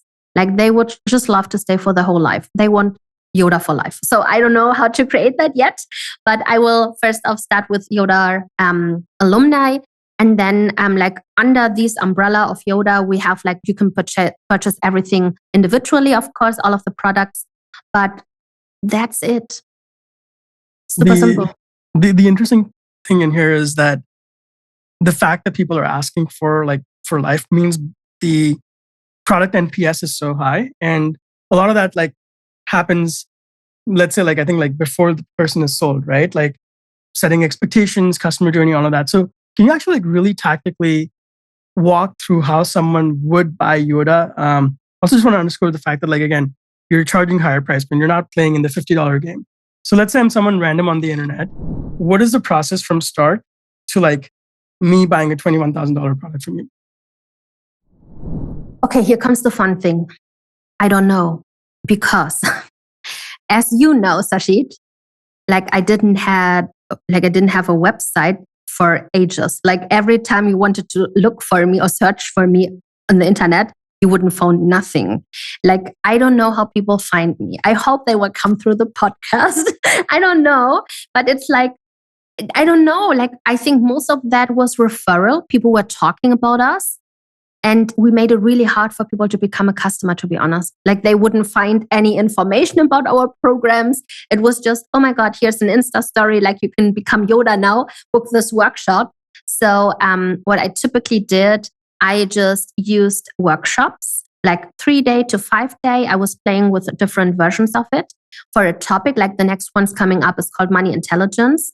And we are opening up Yoda enrollment again in September. And I will just teach that topic for 3 days. And then I will open the next season because I love to work with divine timing. I will then open the season in Yoda, the season of abundance. Like everything will be about cash dynamics, how to create money, what abundance really is, how to embody that, the magnetism behind it. And then people can just decide to pay in full for 21K or pay in 6 installments. And they have 1 week to decide. And then it's closed. And we only open twice a year. That's it. Well, one thing I love about what you said, and I hadn't mentioned it because I was going to see if you mentioned it, which is the fact that you didn't have a website. Because again, I just want to underscore because it's so important where like creators get so distracted by all of this fancy stuff, like a website, brand, all these things. And those things are important. But again, like Alisha's example is millions in sales without a functioning website and just social media profiles, right? So okay, so let's say like someone, I'm watching social media, I find your profile or it gets referred to me, I start following you. I watch like a story or like see one of your photos. What is that process from there that someone goes through to like then giving you their credit card and buying the product? So what I do, and I'm really good at it, my free content is better than most people's paid content. I hear that over and over again. I'm not holding anything back. Like if I go live for 1 hour at least. People know that about me. So I think I have at least 20 hours, 30 hours of free content on my Instagram profile. So people would literally find me today and tell me tomorrow that they watched all of my videos and now they want to be a Yoda. Like it happens multiple times per week. And there's, again, like in what you mentioned, there's also like what you didn't mention. So what you didn't mention is a very like secret hack to like get someone on a phone call or increase your show up rate or like increase your webinar attendance or some fancy funnels. There's none of that, right? No funnels. We couldn't use, like I was playing with Facebook advertising around, I think in 2020, but then I wasn't allowed to publish. I don't know why. I never got an answer. So we couldn't use advertising for 2 years. It was all organic. All organic, less than 10,000 followers on Instagram, less than 10,000 on email list, correct? Yeah, I think we have 7,000 by now. I want to like just take space to appreciate that because again, this goes against everything people are trying to do online for creator business, just the sort of like one person creator businesses. And the reason I wanted to interview and share your story is because people get distracted by the wrong things when the money, the business is sitting right in front of them. Because I think the other thing that people don't realize is if you're playing in that like $50 sandbox, maybe you'll make like $3,000 a month, right? You can barely support yourself. You can barely support a team. Now, instead, let's say you go to a $20,000 product.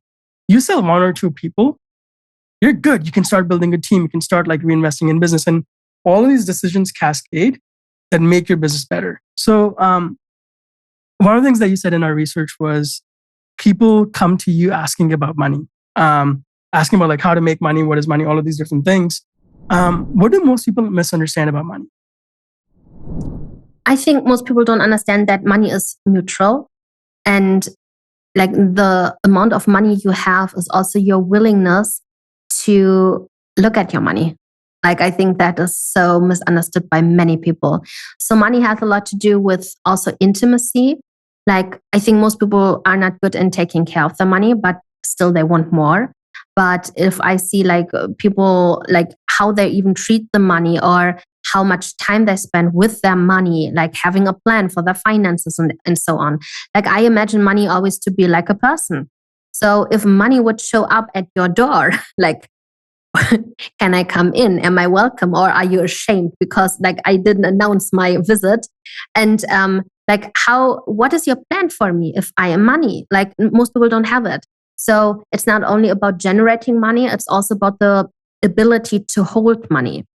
When I had my first, I think 60K month, I was dying.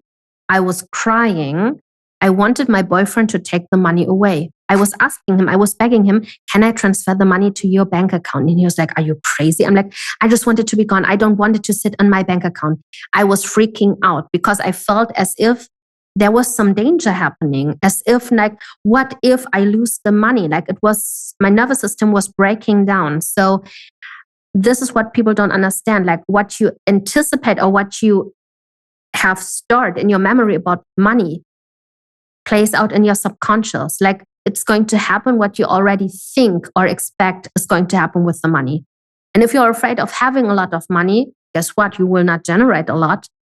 Of course not. Or you will generate a lot and then lose it immediately because you manifested a bill. So I think like they don't understand the nuances to really becoming wealthy. That is a different skill set. What are other things that people don't understand, or like what are identity shifts that you made around money that led to the success? So I think when I was in debt, I think what most people find super interesting is that I wasn't ashamed of my debt. I think that's the biggest thing. Like, there's no reason to be ashamed if you have debt. It's just like a status quo. Like, it's changeable. Like, you can change it if you want to. Doesn't say anything about your like worthiness as a person. But people make it mean something, as if it means like being a failure or something. I wasn't a failure just because I was in debt. I was just struggling with my personal life and a lot of things that were coming up. But I proved that I'm intelligent, that I'm capable, that I could create success, but I couldn't hold it. Like, I wasn't able to hold all of the energy and love that was coming my way. So I think most people don't get that love and money is really similar energy-wise. So yeah, that's why it's my favorite topic. It's almost that like, because people can't hold it, they get it, but they either like let it go or sabotage it or something else. Yes. So for most people, it's easier. Like, somehow they expect something worse to happen the moment they rise. So like, if you rise, you will fall deeper than ever before. That's why they stay like in the middle ground. But what they don't understand is it's more like a roller coaster. You have more speed, even in the dark moments, you have more speed in order to get up again.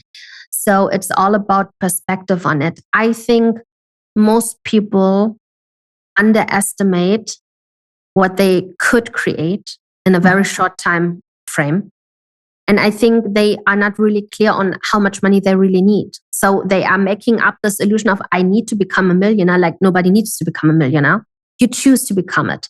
So it's better to enjoy the journey and not suffer from it. So it's all about attitude and and the energy behind it. Like some people, some entrepreneurs feel as if like, oh my God, like I chose my own suffering. I want to help the world. I want to do something good. That is not true. You also want to make money and live a better life. And I think if you are not able to admit that, you will be in resistance to it. Like that is the truth. Everybody wants it if you start a business. Anything else comes second. And I think that also plays into having self-worth issues. Are there other beliefs besides that? Let's say like someone's making hundreds of thousands or maybe like has hit the million mark. Are there other beliefs that they need to either add or remove to jump to that next level of growth?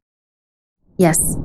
So most people think the more money they make, the more responsibility they have, which is just not true. It's just money. But somehow it's like, oh my God, now I have a lot. Now I have to be super stressed about it and to take care about it. And I'm like, no, you don't. Like, you just need structure. So most people lack like this young, healthy, masculine, structured energy. Like they don't have systems in place.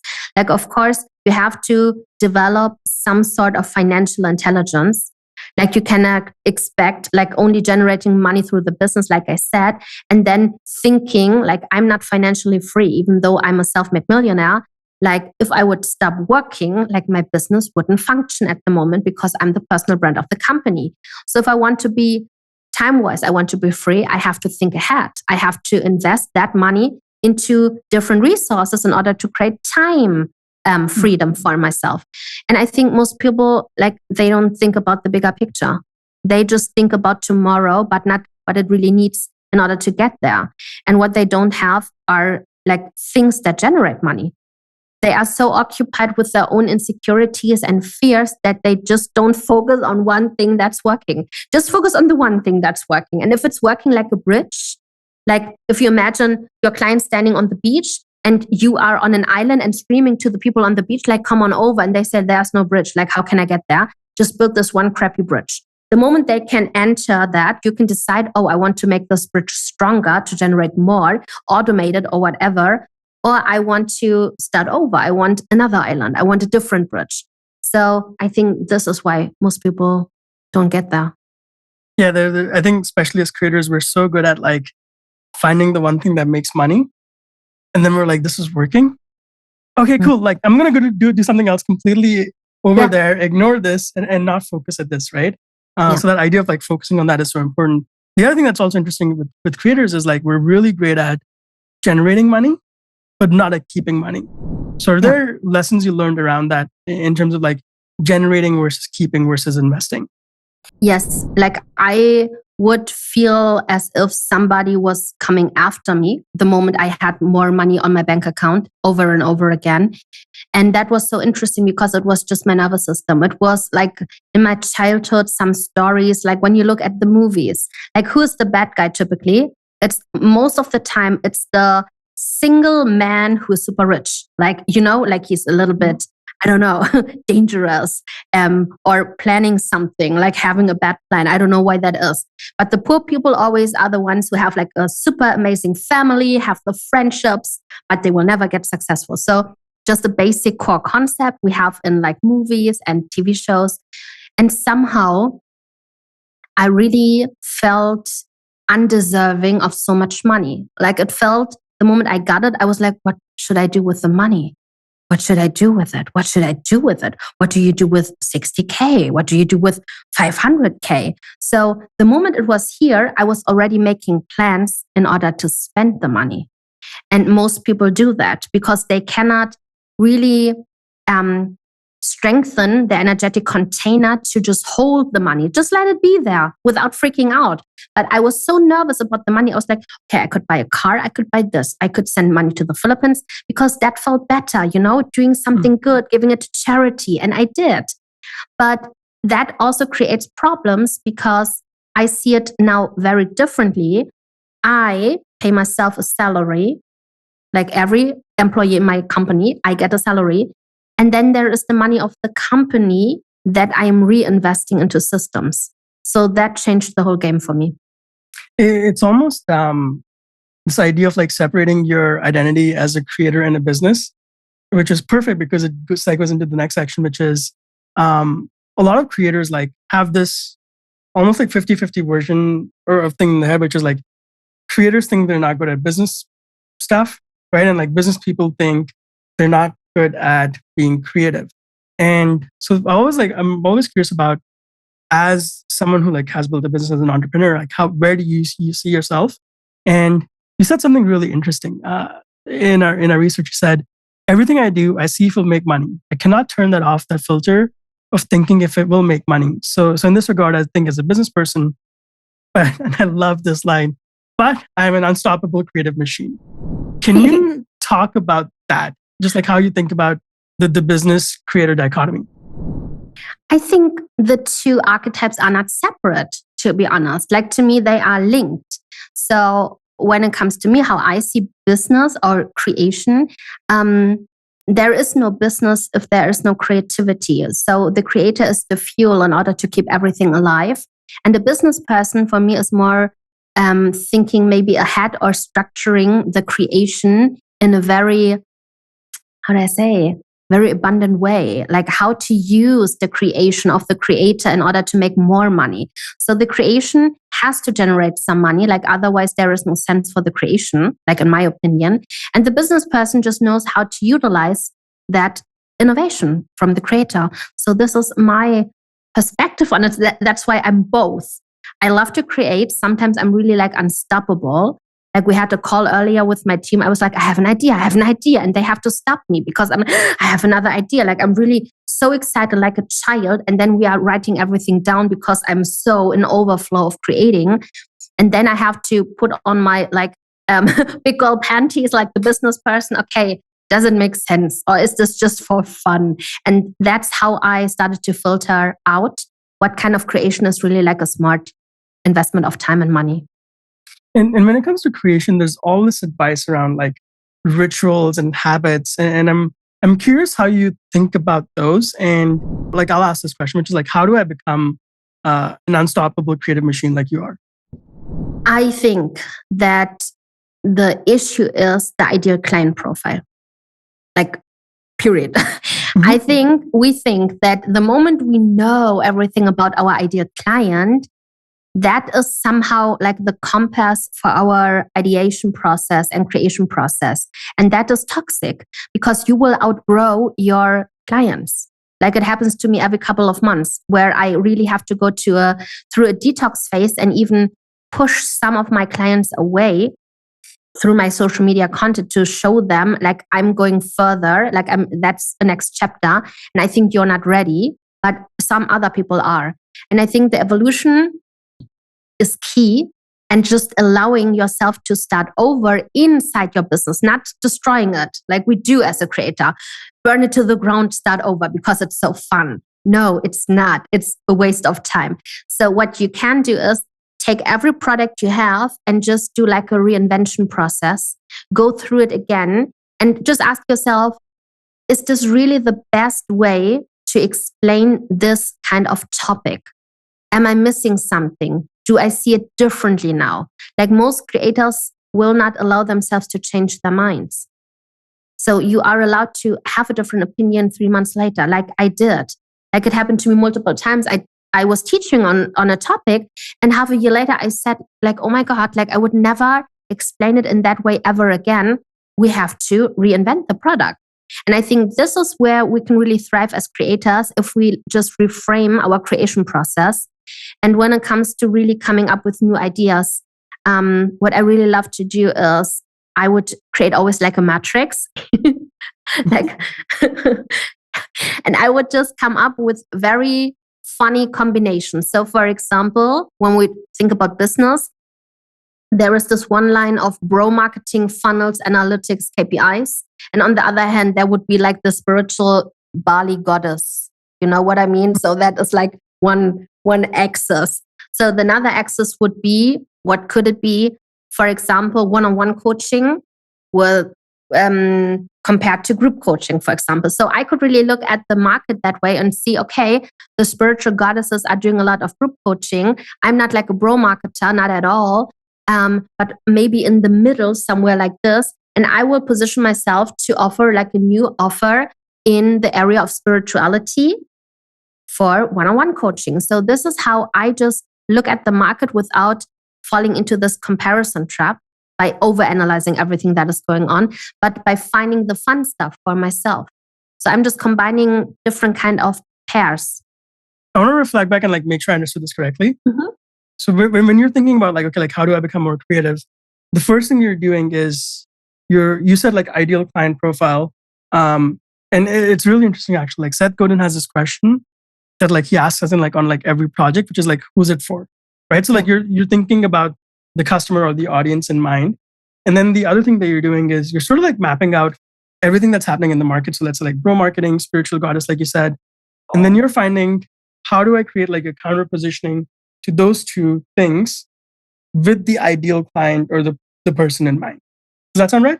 Exactly. Like I'm just thinking about what is my new ideal client, like my upgraded ideal client version, hearing, seeing on the market. And what do I think is like the wrong way to go about that problem? So I think the best products are not being sold because they are better, but because they can create a better connection about the context. Like the more context we can create, like for example, using bro marketing and spiritual goddesses as like trigger points, the better, because then the marketing becomes more remarkable. Because you've then like anchored it to something that people already understand. Yes. And now you can be like, hey, like we're better in this way, or like we're different in this way. We're different. I've always focused on different. So for example, what I did, spiritual goddess, sea energy, for example, all about the feminine, the feminine, the feminine. I would just go in and say, like, imagine the feminine to be like water. Like if I would take this bottle and just pull it over my desk, what will happen? Like a lot of mess. So if you don't have the masculine energy in form of like maybe a cup, you don't need the feminine, like always the masculine first, then the feminine. And just a simple post like this or a simple workshop about feminine and masculine energetics, and people remember that concept. I love that. What are other elements that lead to someone becoming a creative machine? Or like what are like environmental factors, like things around you that lead to like you having the space and the safety to become an unstoppable creative machine? So around me, and I love that like my environment really respects that. I need a lot of time alone. Like I think I spend 90 or 80% of the day alone by myself. And I am a very, how do I say this? I love to hear, like I love to listen to podcasts. I love to listen to audiobooks all of the time. Because most of the time it's just like a very different perspective on a topic. So what I do, I read books, for example, like what I said about the Victoria's Secret documentary. I look at that and I just ask myself, how can I apply this to my business? How can I create the Victoria story? Like, what is the Alisha story behind my personal brand? And then I was like, I don't have it. I didn't build it. So what would happen if I would create an Alisha story for Alisha's Secret? So I just play with different scenarios, different niches, different, not competitors, but like, for example, we can learn so many things from other successful companies that are completely in an opposite area than ours. So I would go there and listen to what they have to say. And I just love to experiment. I just try and test everything smart people say and see if it applies to me too. And I'm also curious, like, this is something I don't think we've ever talked about this, but I've noticed in your content. I'll quickly share the story of like where I noticed this. And I'm curious, like, if you think like this. I remember we did a call with our friend James, who's also been on the show, who actually like brought us together. And you were showing an example of this like map that you'd created with all these like different products and stuff. And I realized like this is something that actually like Marvel does, right? Like Marvel's creating this world where you basically have like different like stories, characters, and elements. Does world building play a role in your creative process? And if yes, how do you think about this like world, that your ecosystem that you're creating? I think in worlds, I think in cities when it comes to business. And I imagine myself to walk into a store. So when I think, for example, about your brand, Sachit, I would try to figure out how would the store Sachit Gupta look like? The creator store. Like when I would walk in, what would be the first thing I see? How would it feel? What is missing? And if you create like worlds, because most of the people don't do it, like there is no competition. Like you can really make competition irrelevant by going the extra mile when it comes to customer service, customer journey, and customer surprises. I'm all about the surprises. So I think a lot of product innovation happens through the lens of how can I surprise my client? How can I make it more fun? Because like the emotions are so important when it comes to consuming a product. Like for example, I think it was Bugatti, like I think they said like, we don't do like commercials on TV because our clientele doesn't watch TV. Like they don't sit there and watch. Like that is a whole, like it's a bold statement, but like, what is your world about? What is your shop about? Like what want people in the arsenal of skill set? Like what would they what make them proud? I am always about promoting the desire. I'm never using their pain. I think that's also something that's very special. I never talk about pain. I always talk about desire. Can you give an example of talking about pain versus desire? Yes. So, of course, for example, if someone is overweight, I would just use that example. So, if someone's overweight, like of course, I could go and say, "Oh my God, so you gained weight, and you does it sound familiar? You don't fit in your favorite jeans anymore, even though like your most favorite date is happening next week." So how can you fast lose like these last 5 pounds in order to really look super amazing next week without feeling like, I don't know, like does he see like my tummy or I don't know what. So this is more like shaming someone. It's more like something's wrong with you. That is pain. This is attracting like victim mentality clients who are like, oh my God, something's wrong with me. I need to fix me. So creating desire is something super different. Creating desire is more like, okay, so you gained 5 pounds. So what? Like, what if like the man of your dreams you're meeting next week doesn't care about your weight at all? What if the 5 pounds are exactly needed because you just want to feel more grounded than ever before in your body? That's why you need a little bit more weight. And what if you could just really learn to really embrace your body at any level of size, no matter how tiny or big you are at the moment? So this would be more like a desire to feel good rather than fix me. So this is how I do it. I always talk about like from the perspective of desire, like what do you want to add? Not what do you want to let go of? It's almost like kind of like what we started with is you're helping, instead of shaming people, like you said, you're helping them create a picture, a vision of their positive future in their head and their desire and getting them bought in through that. Yeah. So actually let's connect to, this is one of my like favorite things to do is like connect topics and take weird segues. So let's talk about connecting the topic of like world building and desire. You're running a successful business. It's doing well. And at some point, and this is how we met, you decide you want to start a podcast. So I'm curious, like, especially if you're already running a successful business, it's going well. What made you want to start a podcast? Like, why a podcast? Okay. The moment of truth. Why did I want to start a podcast? I know that I'm barely scratching the surface for what is possible for the company I built. I know that it's like, I know this since 2020. I know this. Like I'm playing so small because I don't see anyone in the market who is already successful at my level, especially in Germany, with so little, like such a small audience, that like my biggest fear, I just had to face it right now. Like I don't want to be afraid of something that could change everything around. And I think I really wanted to be part of the lives of my customers more. I wanted the possibility for them to listen to me in the morning when they are walking their dogs. I wanted to drive with them in their car when they were picking up their children. I wanted that connection. I wanted these moments of creating really like a deeper level of intimacy by sharing more things people don't talk about, like we do right now in your podcast. And this is like a new stage for me to really use, because live streams are more like entertainment and fun, and I use the aha moments, but also challenging myself to create something new in an environment where I'm not good at yet because I'm a beginner. This is something very healthy. Like, it was painful. It was very stressful at some points because I was so stressed out about myself, but it was so worth it.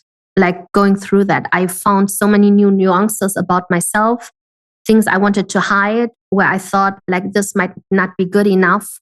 So this whole podcast thing was a true journey of self-acceptance, because your voice is in the center of attention, not your mimic or what you do with your hands. I'm really good at distracting people with my Filipino crazy face. But I think that is why I wanted to create a podcast. I wanted to create another level of impact on people.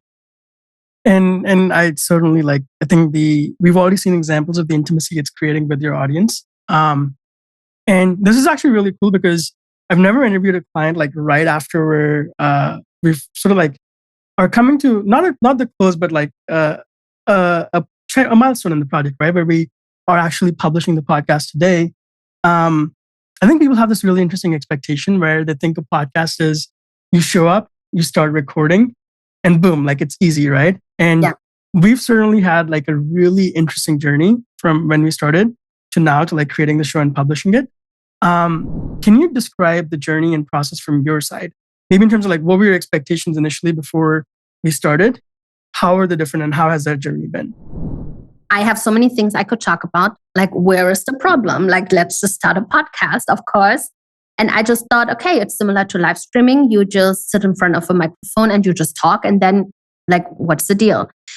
What I didn't expect it to happen was also facing myself. Like, I had to face myself while recording.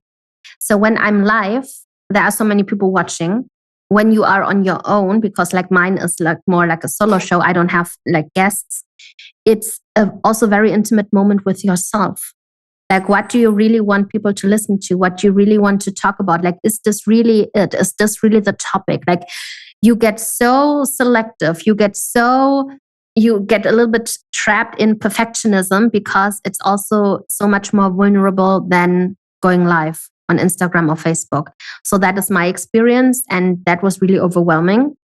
And I was just so afraid to disappoint people, because they were used to me being the fun, bold, tough love kind of person on camera. But there is a whole different side of me when I just talk with you, like with a microphone. And again, I was afraid that this version of myself isn't good enough. And how do you feel about that now?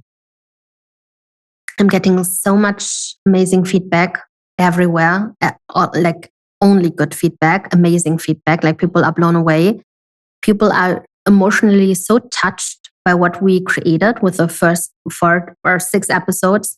I get crying voice messages on Instagram from people who listen to the podcast, thanking me for being so brave, to sharing the stories, to tell it like it is, to not hold back, to address taboo topics.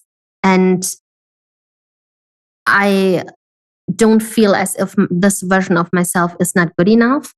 It's more that I have such a deep respect for that kind of version that is now evolving through the podcast. Like, what will be created through that, I am just in awe.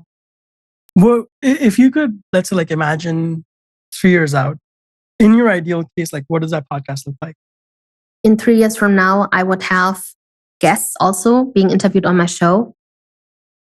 I would have some international guests. I think I will be international, like in an international company in 3 years from now, I'm pretty sure.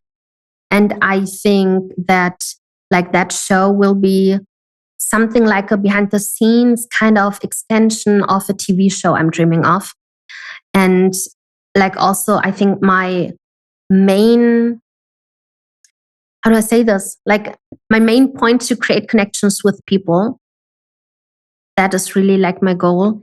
And I don't know about numbers because I really don't know how this will work in Germany. I really don't know. Like I don't have numbers in my head. but I think that I will have at least an audience of more than 100,000 people in 3 years from now. Yeah. And I can say, as someone who's working with you on this, we're definitely going to hit the numbers and we're definitely going to go global. And I actually, if you notice, like I kind of like switched from like interviewing mode to like code/customer development mode when I asked that question. I'm just going to run with it because it's something I would like usually ask you offline, but I'm very curious. You described sort of like what you expected before you started the process and what it ended up being, right? I'm curious, like, how would you describe, because I think a lot of people, when I talk about like what we do with creating podcasts, they have that same expectation and they don't really understand what it takes. How would you describe working with us or working with me to a friend or this process that we went through? To me, the whole experience was a journey to pure self-acceptance. I was blown away by the patience you were giving me. Like I was even nervous about not delivering, like always postponing and I'm not ready. And like you were so patient. Like it was unbelievable for me because I'm not that patient with myself. So I could also take a look into that. Like, why do I put so much pressure on myself? And I also found out that I have this pattern of promising to deliver certain things. But in the end, if I cannot fulfill that, because I manifested certain situations where I just couldn't, I will beat myself up against it like you have no idea. So I think that was really healing for me. Like I don't do that anymore. I started to promise less, which feels good because I tend to promise so much so that it feels like this adrenaline rush again. Like, oh my God, I have to deliver. So this is really something I learned from you and this experience, and that is so healthy. And I think I have felt so special. I have felt so seen by your support. That was really surprising to me. I wasn't expecting that to feel so, like I felt like a little rock star all the time. It felt like, oh my God, like Alisha, you can do it. And like even like all of the topics like that you were so motivating me to really go for it and to be vulnerable, to really share my process like we did in one podcast episode. Like I was talking about my struggles creating that podcast and like people love this transparency about it. So was really magical. Like this will be something like a huge milestone, I think, for my whole life. I was crying today already multiple times because everything is so emotional for me because I've waited for this day. And being interviewed today by you in your own podcast, like this is like a dream come true for me. And even doing that, even though English is not like my first language, and since you know that is always like my biggest fear, I feel really good. Like I could let go of all of these perfectionism ideas.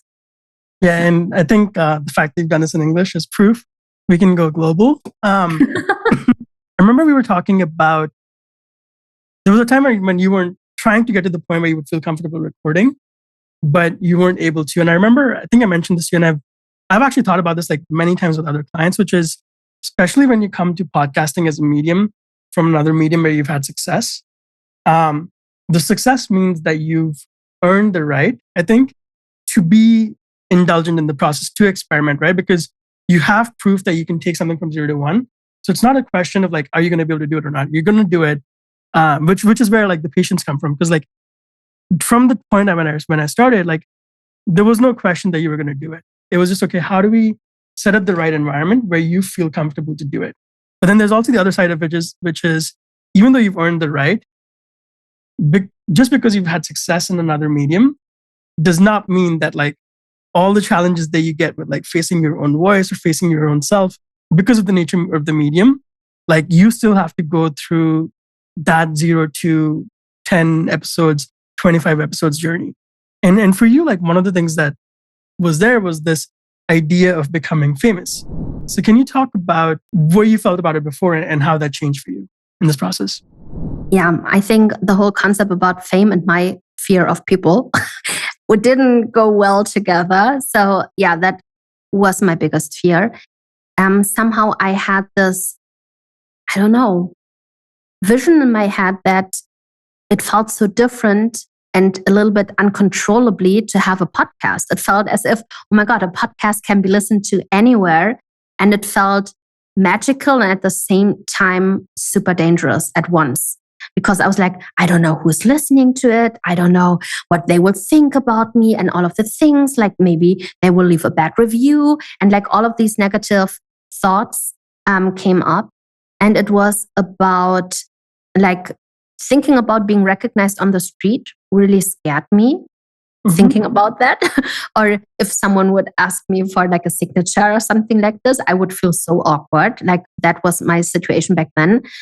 But what really changed everything for me was the perspective on like, you cannot leave only like a small impact on the world, only a small legacy. Like you either do it fully from your heart or like anything else is just a compromise. And like we did it in a coaching session, like you helped me through it. Like I could really see how I was minimizing, like I cannot say that I want to help people and at the same time be afraid of so many people hearing what I have to say. So that doesn't work together. And I just had to make a decision, like what do I really want to accomplish in this lifetime? And I want to play full out. So that is, I think, like the biggest gift from the journey with you. Like I am so ready to play full out. Like even though I had many struggles on a private side this year, I feel so calm. I feel so ready for everything that's coming. I know it's going to be a huge success. It feels so weird to say that, but I know it. Like even today, like all of the feedback we're getting, I know that it's going to be a huge success. And I'm already really excited. And I'm so grateful for all of the opportunities that are, coming my way. Yeah, and I think just like the amount of work you've put in through, the amount of sort of iterations we've done. I have to say this to you like live, right? Like it's like I think sometimes people use the word proud, and I feel like it can actually kind of like patronizing. So like not proud, but like I am personally so inspired by the way you just like kept at it, and we tried all these different formats to get to the point where we are now. And I think I can definitely say that we've earned the right now for the podcast to be a huge success because of all the work that we put in. Yes. How many scenarios we played through, like how many angles we talked about, how many plans we had, and then started over again. And then like all of the emotions we had to go through because like everything, like all of the things that were coming up for me, that was so special. Like at that moment, it was painful. And I was also embarrassed and ashamed that I couldn't really function like I wanted to. But it was so interesting to be in that situation. Like it changed so many things for me to be more patient, like I said, with me, with myself, but also to trust the process. Like it was really an experiment of surrender. Like the divine timing will be there when we're ready for it. And also to not give up. Like what we said early in the beginning, like the universe is testing us because like the bigger the thing is we're working on, the bigger the tests. Yeah. Definitely agree. So James actually asked an interesting question, which is like, for you now that you've like achieved this like financial number or goal, what does it look like to have financial freedom? Especially in let's say like in a country where you might be in like the top like 1% or around that. It's like, what does it feel to or look like to have that financial freedom? It feels super special. Like there is not one day where I take it for granted because like the way I grew up, like with not having money at all, always being in a financial drama, but I can tell that people treat you differently, like a lot. Because I don't look like money. I don't really present money a lot yet. Like it's still an identity I have to evolve into, like being a wealthy woman. I'm not there yet. It's still difficult, but I'm learning that. But it's giving you the opportunity to see the world really like it is. Like I very often have times early in the morning where I watch people heading to work in their cars. Everything is so hectic. And people are just waiting for the day to be over, for the weekend to start. And I'm just sitting here in my beautiful home with all of my dogs and thinking like, oh my God, thank you that you did it like a couple of years ago, that you went all in when everybody else was starting a family and whatsoever. Like I was really just betting on myself. And I think like right now, I am so impressed by what I could create in such a short time period.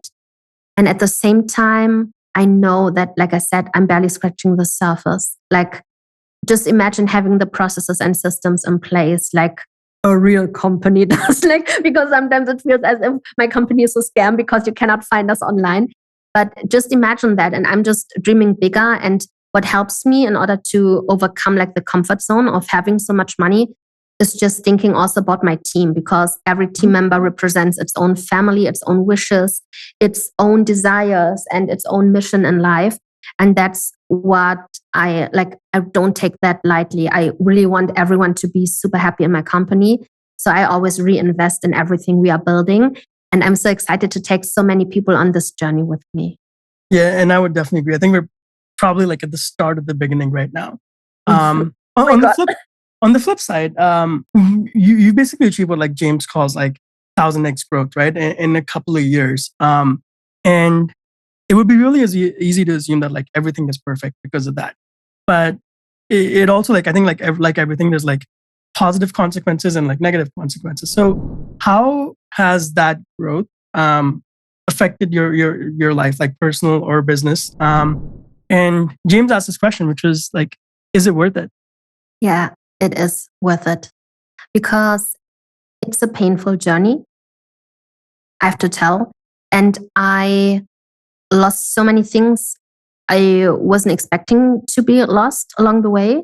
For example, Relationships. Like I lost almost all of them because the problem is just because you create so much abundance and so much wealth and you take care of like your inner identity issues and all of the sabotaging behavior doesn't mean that the people around you do the same work.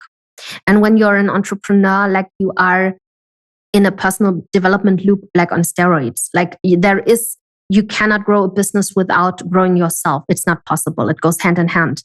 So what I couldn't see in the last 2 years is that some of the people were mad at me for being so successful because it also was showing them what they didn't do, even though they were related to me or in a relationship with me.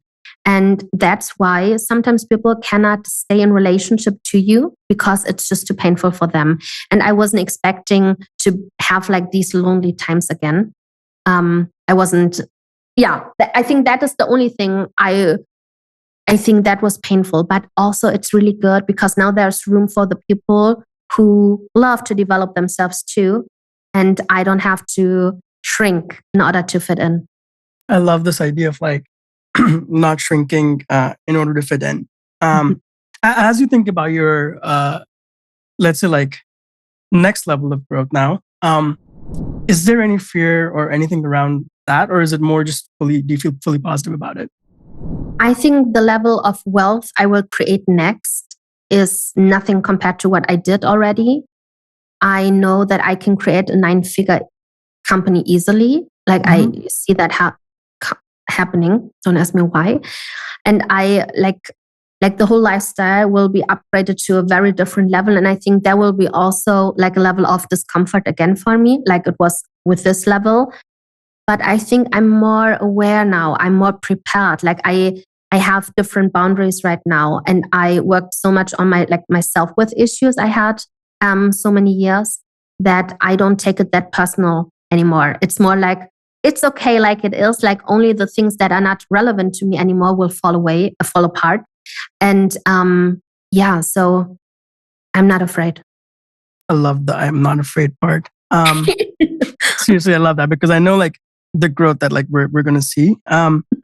As you're thinking about what are the elements of like that future growth that now that you're going to go on, or let's say the growth that you've had, besides all the stuff that we discussed, like is there anything that we didn't talk about in terms of what caused or can cause and trigger this kind of massive growth?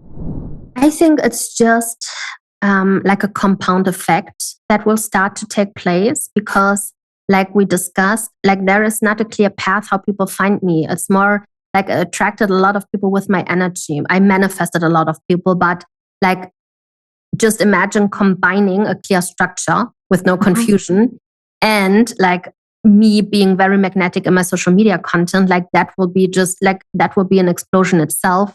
And I think most people don't see that coming yet because I was very silent this year. I didn't do a lot of launches and all of the things because I was focusing on the big picture long term. And I think like it just adds up, like the podcast, then working on a website and developing more products that everybody can buy that are not only in a live experience available. So I think that will add up. And other than that, I will just focus on building out retreat centers in Southeast Asia. That is something I'm focusing on. And especially my business manager, Alex, is super in love with that idea because of his background and experience. So I really love to involve my team into different businesses in order to really create different streams of income to diversify the kind of money we make. Because I see a big trend, especially in Germany, going more into the direction of meeting people in real life. Like people crave that, especially after COVID. So yeah, that is also something I would like to explore. Yeah, it's all about community, right? It's even like, I think you might have used the phrase for the first time, but I think it's a huge part of what you do, which is creating magnetic content. So this is another question from James, which is, besides like that's like metaphysics and human design, what do you feel is your core skill set? Like the thing that like you have 10,000 plus hours in and that like you do better than anyone else. And that like what makes the company go? I think it's product development or even like launching. I am masterful in launching. I really know what kind of puzzle piece goes where in order to see the big picture. So when it comes to my skill set as a business person, I'm really masterful in product development and launching or like innovating products. Like I'm really good. Like I can create so much momentum for a product where people just take out their credit cards and run to the store. Like people even compared me to Apple at some point. Like people don't even know what you can buy at the store, but they are already standing there waiting in line. So this is the kind of hype I can create around products. What have we not talked about so far around doing that? What have you not talked about already about doing that? About creating that hype, about doing that launches? I think it's so multi-layered to be really good in that specific field that like I don't teach that, to be honest. Like even though I'm so skilled in that, I don't teach it yet. I teach product development, yes, but only like more as a beginning stages, like not for like advanced people. I don't know why. It's a good question. I don't know why. Like it was more like a given. It's just so much fun for me, but I don't know if it's so interesting for people to learn. I can bet you that's interesting, and I already have some ideas on how we could tackle that, which we'll talk about offline. Yeah. Okay. So I know we're almost towards end. Thank you so much for staying longer. We'll end with the 5 questions we always end with. I call it the Fast 5. The first one is like, what are 3 books, or could actually be like movies or podcasts or any kind of media that have been the most impactful for you, let's say in the last 2 years, and why? Okay. I love the podcast of Manifestation Babe. Why? I just love her as a person. I cannot tell you why. I am just attracted by her, how she approaches everything. She has a very, I don't know, light style to everything. I love how she explains manifestation.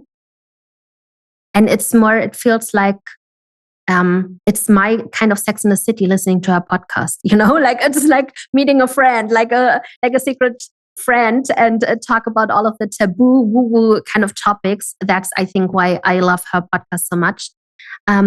Books. I read so many books. I think the book I love most is Brianna West, The Mountain Is You. I don't even have words for her.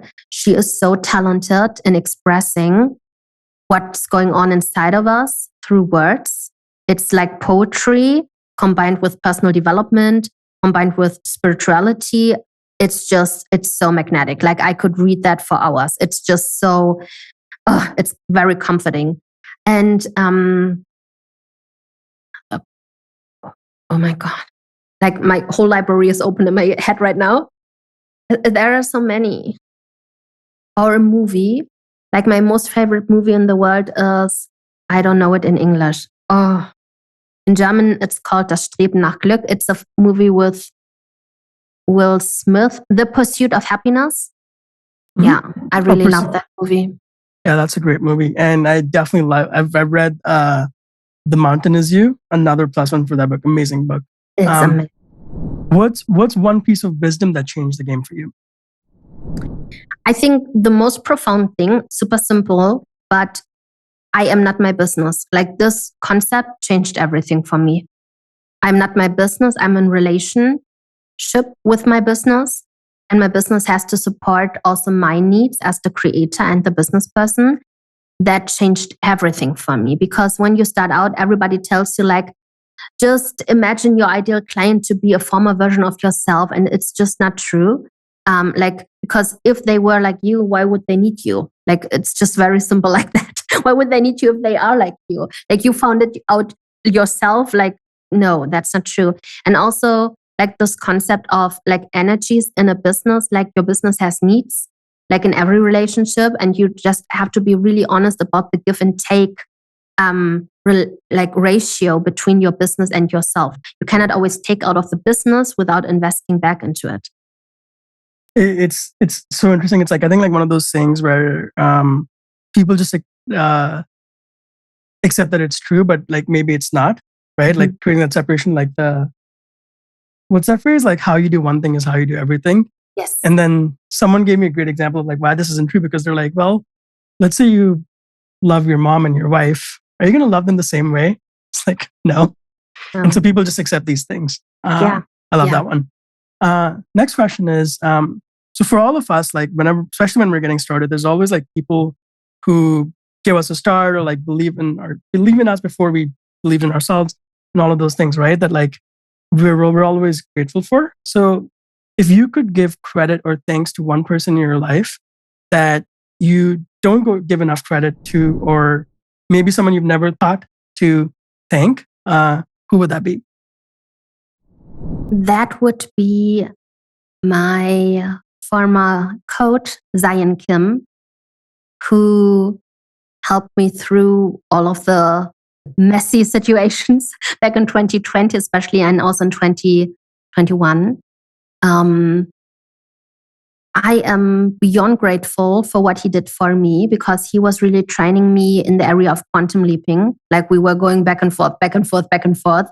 And he was the first one who believed that I could collapse the timeline in creating multiple millions within 90 days. So that was his idea, to just play with the idea. And I was like, yeah, sure. And it was all his idea. Yeah, to be honest, back then he was like, why don't you go for it? Why don't you just try it? Why don't you just play? So back then in 2020, I was very stubborn. I was very like, I want to hit like the next milestone in revenue. And it wasn't happening for me. Months after months, it wasn't happening. And then I just ended up booking him as a coach. And like at that level, business coaching is not like the typical business coaching. It's more like finding the mistake within the human. Mm-hmm. Because like science says, like every problem in business is a personal problem. That is what I learned from him. Like, yeah, he was the one who believed in me, and he holds space for me when I was really freaking out with my nervous system. That was really cool. Yeah. And Zion is also a friend, and I can attest to his coaching abilities. One story that I probably haven't shared here is he's actually a huge part of this podcast coming live too, because I remember before I was starting the show, like I'd spent all of this time like behind the scenes, and I remember, and doing a podcast myself was a huge decision. I remember calling Zion and I was like, I don't know if I should do this. Do I step out behind the scenes? And he goes, why don't you just record like 6 or 12 episodes and publish them, and just do it for 3 months and then see how you feel after. And I was like, yeah, why don't I just do that? And that's what led to the show. So can definitely attest to Zion's genius and just simplifying things in a very simple way for people. Yeah. He's always that way. He's always like, so what is the problem exactly? And then like after every call with him, you are like, where was the problem? Like, what was going on? I don't know how he does it. I love that. He just makes it go away. Second last question is for you, like, what does it mean to be a conscious creator? To me, it means to be very selective about where my energy flows. and my skill set, like where do I invest my time and energy in? And what, like I imagine it to be every person who comes in contact with my creation gets the energy I was in while I was creating it. This is how I look at it. So that's why I am super aware of the creation process as a whole. I think that's also a secret of our success. I would never create in an energy that I wouldn't want to be amplified by my customers. So being a conscious creator is also being about super, like being picky and not going for every idea there is on the planet, but being resourceful with your own time. That is it for me. And just like respecting that, right? Yeah. Last question, we're actually going to like modify this a little bit. So usually what I ask is, what are you most excited or optimistic about in the next 5 years? But I'll ask it a little differently here, which is, let's take all the concepts that we talked about, like identity shifting, manifestation, quantum leaping. With those in mind, what are you most excited or optimistic about in the next 5 years? And how are you going to use those concepts to jump to that next version of yourself? Oh, what a question, Sachit. Like a next episode now. Okay. I am most excited about becoming really like this new version of myself. Like I can feel so many things change within the last 2 years. And this year was the feeling of not being able to catch up with who I am right now inside, as if the reality couldn't really mirror that back, because I was still in resistance. As we learned today, there was still resistance to my new truth inside of me. And I'm just looking forward to really being super brave and trusting who I am. That is also something I learned through the podcast process with you. I will just trust again who I am and not question it again. I will just let it all unfold. And I see myself creating a huge international lifestyle brand for entrepreneurs. I want to connect more creators. I want to create a stage for them. I would love to have a Netflix show. I would die for a Netflix show. That's the next, like talking about fame, Sachit. Now I want a Netflix show. No, she's turning crazy. No, but I would love to have a Netflix show in order to really show the behind the scenes of entrepreneurship. That would be something I would be super excited about. I would really love to marry, like finding real love. I feel ready for it. I want that for myself. Yeah, I think these are the top 3. And how would you use the concepts we've talked about to go into the next version of yourself that gets all of those things? So my first step is to really look at, like at the moment, why don't I trust the company to be ready for like the growth yet? So this is always the question, like about anything you want. Like, why can't I have it right now? Like immediately, like within 2 seconds. Why is that not possible? What do I believe about my current situation to be true that it's not possible to have it immediately? And then I create my resistance list, like I always do. And then I just put it into order. I will cluster these topics and then I will just tackle that as mini projects. So I have like becoming the real version of myself, being more authentic, being more like an uncompromised life. What does it look like? So for me, it's a huge step to just, as you know, I have like many dogs, but I set it up in a way where I can just, in like the first time ever in my life, I will just think about myself for a couple of months and just focus on myself and withdraw from everything and just focus on me. And that is a huge step and not compromising again by taking on too many responsibilities. So I would just choose me.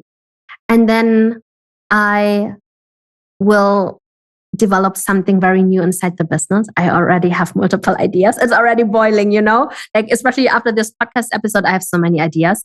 And I really have to develop and evolve my team. Like we need a bigger team. So I know all of the action steps. Like I have to take them and then just to wait for the perfect alignment and everything will fall into place. So this is how I would go about it. And I can't wait to see it unfold, but also support you on that journey because we're definitely going international. Yeah, I know. Awesome. Any last words or anything you want to leave people with before we end? Or if people have questions or want to learn more about you, where can they go find you? At the moment, I'm only doing things in German, so it's a problem. But we're working on going international. What I just want to, like, my last words would be just such a big thank you for you, Sachit, for having me on the podcast, for really pushing me to the edge, talking in English, even though, I am so afraid to do so. But it was so fun. You make it seem as if we are just having a private conversation. Like, it's really like it's your zone of genius. Like, you can, like, I can be so relaxed in your energy, and the way you structured the whole interview was amazing. And for the whole process, like, we launched my podcast today. I am so thankful for that our ways have met, that we were introduced by James to one another. And thank you for giving me the opportunity to speak to your audience here on your podcast. That was really like my first interview in English, and I will always remember that. Same with the whole journey of creating my own podcast. Yeah, but I am so thankful and grateful for you. Thank you. You're welcome. And it's been my pleasure to be part of that journey. And just, we're at the start, and like, I can't wait to see where this goes, where we take this. Me too. I'm so excited. Yeah. Awesome. Thank you for doing this, Alisha. Thank you.